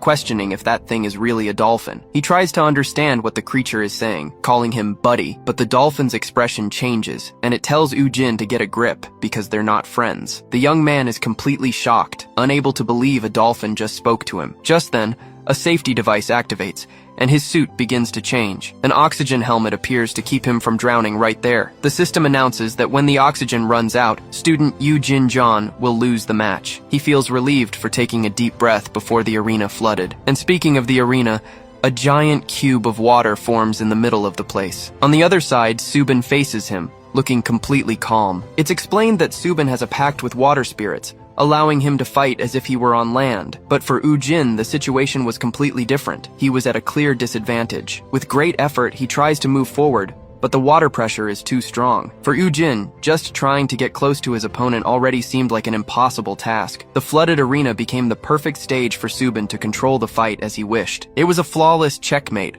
as Ujin couldn't use his full strength in there. Ujin understands that his opponent was just testing the waters before going all out. He thinks he would have lost without even showing his skills if Subin had gone all out from the start. With a mocking look, Subin watches his enemy, finding him very kind for waiting. He analyzes that the area is enclosed, and Ujin has nowhere to swim to escape. With a glint in his eye, he's sure victory is his if he maintains the flood. In the audience, the other Ujin's jaw drops, impressed by what she sees. Seungyeon is also shocked, wondering what kind of biblical tsunami this is. He admits he knew Subin had a few tricks up his sleeve, but he never imagined something this incredible. He concludes this is on another level, with Subin displaying a sinister aura. In the arena, Yu-jin is sweating, but he seems very focused on something. At this, the audience begins to whisper, wondering why he's just stalling for time. Seungyeon is also curious, wanting to know what Ujin is up to in there. But suddenly, upon seeing the fighter's expression, his eyes widen in shock. Seungyeon shouts, saying there's no way he's about to do that. He then grabs Soyeon, warning her that they need to get out of there immediately. Desperately, he yells for everyone to hurry up and run. Meanwhile, Yu-jin lowers his head, concentrating as a strange energy gathers around him. Subin smirks, admitting he has to hand it to the rookie. He thinks this is what he gets for underestimating a freshman, but there's a catch, because Yu-jin warns that sentinels also have their own tricks up their sleeves. An absurd amount of energy explodes, causing everyone in the broadcast room to panic. Ji-hyung yells, asking what the hell Yu-jin-john thinks he's doing. Desperate, Ji-hyung shouts at Subin to deactivate his ability right now. Subin is confused, wondering why the order is for him to stop. But Ujin smirks, thinking that it's actually Subin who should give up. The scene changes, and it's explained that every physical object has its own natural frequency. If that object is exposed to a vibration at the same frequency, it will begin to shake uncontrollably. The water arena begins to tremble until it finally shatters into pieces. Ujin warns that Subin doesn't know him, as his hands vibrate with full power. At this, Subin panics as he realizes what's about to happen. Yu-jin faces his opponent, warning that the barrier is nothing more than a wall for him to destroy. This phenomenon is something known among the awakened, an incredible and dangerous power. Its resonance, and with a deafening noise, the water barrier explodes into 1,000 pieces. The water crashes down on the audience, leaving everyone confused and completely drenched. The other Yu-jin is amused by the situation, giving a little wink as the water falls. She is mesmerized by the beauty of the water droplets falling around her. Everyone looks up, as the sight of the droplets sparkling in the air is beautiful. In the middle of the wet arena, Subin lies on the ground, completely shocked by what happened. Yu-jin calmly approaches him and compliments the trick his opponent used. He then smiles, saying Subin must be out of mana, which guarantees him a flawless victory. But Ji-hyung interrupts him, helping Subin up and declaring that the victory is actually his. He yells that Ujin was disqualified for destroying school property, with Subin saying he's never heard of that rule. Ji-hyung curses at Ujin for nearly drowning everyone. Seungyeon realizes what the veteran Ujin is made of, and the reason for his reputation. With the arena in pieces, it's no surprise he was held back for bad behavior. Luckily, the water in the arena evaporated, allowing the competition to continue as normal. Ji-hyung announces that the next fight is between Seungyeon-gi and Yona-io. In the crowd, his sister Soyeon cheers loudly, shouting that he's going to win. But the other students whisper, wondering what he was thinking challenging a senior. They laugh, saying that Seungyeon picked the wrong person to start a fight with. At that moment, Subin asks who the girl is, and Pureum is shocked that he doesn't know her. Pureum explains that despite her calm appearance, she's the wildest one there. He says she went crazy at the end of last year, blowing up an entire building by herself. Subin's jaw drops, wondering what the hell Seungyeon was thinking. He thinks that the guy was never very smart, recalling his many failures, but he believed Seungyeon had at least one working brain cell to not do something stupid. Now, all he can do is hope, begging that Seungyeon has some kind of plan to win. Then the system's voice asks the competitors to present their chosen weapons. Seungyeon faces his opponent and says he needs to be completely honest before they start. He reveals that she isn't the only one there with a red mist, shocking everyone. Ji-hyung wonders what he's talking about, while Seungyeon explains that he's done his homework. He reveals that, with a friend's help, he got the same weapon his opponent uses. Then he asks, in a very mocking tone, if that's enough for a fair fight. Ji-hyung is shocked, wondering how he got a red mist with the current economy. But he thinks that even without powers, Yona survived deadly situations in another dimension. With that, the system begins to scan the weapons chosen by the two competitors. The bags with the weapons are placed on a conveyor belt, and the item registration begins. The two approach the belt, watching the equipment as the registration is carried out. Seungyeon touches a chain, which reacts with a bluish glow of energy. The registration is complete, so Seungyeon gets ready to grab his weapon. He starts to open the bag, leaving Yona a little confused by the situation. With 20 seconds left, they both take their positions in the arena, ready for the fight to begin. His weapon is the Red Mist, a sword that fires arcs of energy. As for Yona's, it's the Echo Shredder, a sword with the power to reflect damage. The crowd is in shock, completely surprised by the ability of the senior's weapon. Woo Jin-jeon is stunned, wondering why the Echo Shredder has appeared again. Coach Gang-ho feels that something is very wrong, as the company wouldn't use the same weapon. Miju is startled, immediately saying it wasn't her fault. At that, she goes after Ju-young, who swears up and down he didn't give the weapon to Yona. He gets all nervous, admitting that he did lend the sword, but to someone else. The scene cuts to a flashback, with Seungyeon approaching the senior who was sitting there. He shamelessly asks if he can borrow the fancy sword for a bit, but Seungyeon throws it in his face that he heard him complaining about not being able to show off the sword. With that, he proposes a deal that would be a win-win situation for both of them. He explains that if he wins, the weapon becomes famous, but if he loses, the blame will be all his. And as a bonus, it could also help the senior get out of trouble with Miju. He finishes by saying the guy has nothing to lose and asks if he accepts the deal. And just like that, using his smooth talk, he got the sword and went to talk to his friend. He then asks Pareum to get him a weapon bag exactly like Yeona's. The scene returns to the present, showing the weapon registration, which now makes perfect sense. During the registration, Seungyeon takes the chance to use his magic chain. The plan was actually quite simple, just swap the two bags without anyone noticing. With that, back in the present, Yeona wields the sword she thinks is hers. In the audience, Subin understands the swap, but he can't figure out the plan. Ji-hyung thinks that if he was going to cheat, it would have been better to swap it for a toy sword. That would force Yeona to use her powers, and then his chains would have had a chance. The countdown to the fight begins, and Seungyeon notices the senior is very angry, but he justifies it to himself since being an F rank, he needs to use everything he's got to win. He then remembers his father, asking him to do his best in the fight. As the battle begins, his eye glows with an intense blue determination. Without wasting time, he launches a powerful arc of red energy at his opponent. But Yona defends herself effortlessly, blocking the attack with her sword. Her weapon's power reflects the blow, which comes right back at him with full force. With that, Seungyeon is almost hit head-on by his own energy attack. Ji-hyung doesn't get the plan, since she just threw the attack right back in his face. Even wounded, he admits his opponent is much faster than he imagined, but he says she's not that hard to read and charges in with everything he's got. In the crowd, Subin doesn't understand the logic of closing the distance with a long-range weapon. The two exchange fierce blows, their swords clashing with a metallic sound. Then,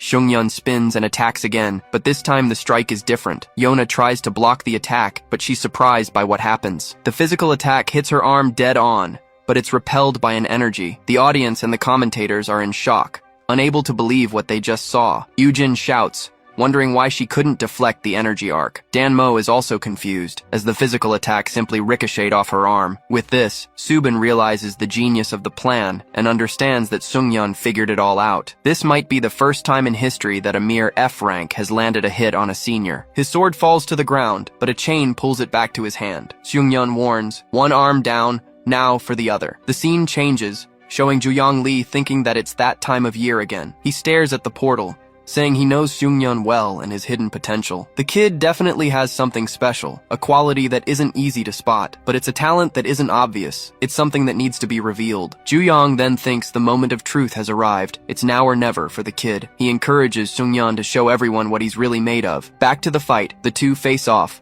swords ready for the next attack. The blades clash with a red glint as Yeona forcefully blocks the blow. Seungyeon attacks again, with an arc of energy that cuts through the arena's air. Pureum notices she couldn't parry the attack, and Ji-hyung understands there's a reason for it. It's revealed that Seung-yeon is using reverse engineering to understand how the weapon works. He grits his teeth, remembering he knew there was something strange about that sword, because the Echo Slasher went limp as a noodle when Dan Mo hit it with her spoon. With that, he recalls that magic engineering has a mechanism, a specification for everything, and he finally understands that the weapon has a system of rules, like a code. It's explained that no two awakened powers are exactly the same. Each has its own rules. That's why creating a weapon that works against all powers is something straight out of a comic book fantasy. Whoever created the Echo Slasher worked with two limitations: reality and their own imagination. He starts to break down the weapon's logic, which absorbs impact and releases it in the opposite direction. It's a very simple programming logic, working just like a Uno reverse card. With the plan in mind, he charges forward again, rushing at his opponent with everything he's got. Yona braces for impact, her gaze fixed and her sword in a defensive stance. He says this makes everything much easier and swings his chain with a blue glow. All he needs to do is time the clash of the swords perfectly, and right at the moment of impact, he needs to release an arc of energy with full force. But the big trick to the plan is that the attack has to be aimed at himself. That way, the sword will absorb the arc and spit the energy back in Yona's direction. The plan works perfectly, and the attack is reflected with full force back at the weapon's user. With the impact, both are thrown back, landing hard on the arena floor. In the audience, Dan Mo and her friend are completely shocked by the fight's outcome. He remembers a crucial moment, and with his eye glowing, he yells that it's not over yet. Then he charges forward with everything, not giving his opponent a single second to breathe. With a swift strike, he attacks again, forcing Yona to defend herself. He knows the power difference. After all, she's a veteran, and he's just an F rank. He always knew she was a monster, from the time his sister was in the hospital. That's why he needs to end the fight before she uses her strength to turn the tables. He focuses on his goal, because the only thing that matters right now is precision. The plan only works if he gets the timing of the touch exactly right, otherwise it's over for him. The swords clash once more, the sound of metal echoing throughout the arena. He remembers moments from the past and tells himself to stay focused on the fight. Energy explodes around him, because for him, failure was never an option. He recalls the lonely times, when he was cast aside by everyone around him. Because of everything he's been through, he has to win this fight, no matter the cost. The image of his father comes to mind, an important figure who motivates him. With a furious shout, he erupts, needing to prove his true worth. Ji-hyung Chai watches the fight, and upon seeing the red energy, he finally understands the plan. He remembers a scene of pure destruction caused by that same red energy from before. With a relieved smile, he thinks to himself that he knew he saw something special in that kid. Jin Hagiwara realizes that the weapon meant to protect Yeona has now become her greatest weakness in this fight. Unless Seung-yeon's plan was precisely to force her to use her powers constantly. In the audience, even Subin is shocked, watching the fight with wide eyes. Seung-yeon's eye glows with a blue light. Subin realizes that look is the same as Seung-yeon's father's. Dan Mo excitedly calls out to So-yeon, saying her brother is absolutely crushing it. She starts to say that he might even be able to win, but stops mid-sentence, because she notices that So-yeon doesn't look happy at all, but rather very worried about him. The boy's sister gets serious, wondering what the hell is happening to Seung-yeon. She doesn't understand why, but her brother looks very sad. And Yeona begins to recite a strange incantation. Seung-yeon throws himself back, startled, and Ji-hyung realizes that he has now crossed the line and made a huge mistake. Yeona Ao, the regressor, revealing her true and terrifying form. The scene flashes back to Seung-yeon explaining his plan to his friend. Pareum is confused, as he doesn't understand how forcing Yeona to use her powers guarantees victory. He sums up the plan saying that Seung-yeon wants to beat a regressor and screw someone over at the same time. Then, he asks who the other person his friend is trying to screw over in the process is. Seung-yeon just gives a mysterious, knowing smirk. Back at the fight, Gang Ho-oh calls out Mateo's name. Mateo turns around, startled, not understanding what's going on. Gang Ho-oh warns him that they need to stop this fight right now. Mateo is speechless, while the other man seems furious with the situation. He yells that the regressor is using a prototype sword that hasn't even been released to the market yet. To make matters worse, she shouldn't even have the weapon, and now she's embarrassing herself in front of everyone. Mateo turns pale as he realizes that half the hunters in the country are watching everything live. In the midst of the shouting, Gang Ho-oh's phone starts ringing, making him even more annoyed. On the other end of the line, Miju ironically asks if they're having fun at the company's expense. She then explodes, screaming at them to stop this horror show immediately. On the phone, the man despairs, saying that if the regressor loses, the company will go bankrupt. But Miju hangs up on him without a second thought. Filled with anger and frustration, she clutches her phone,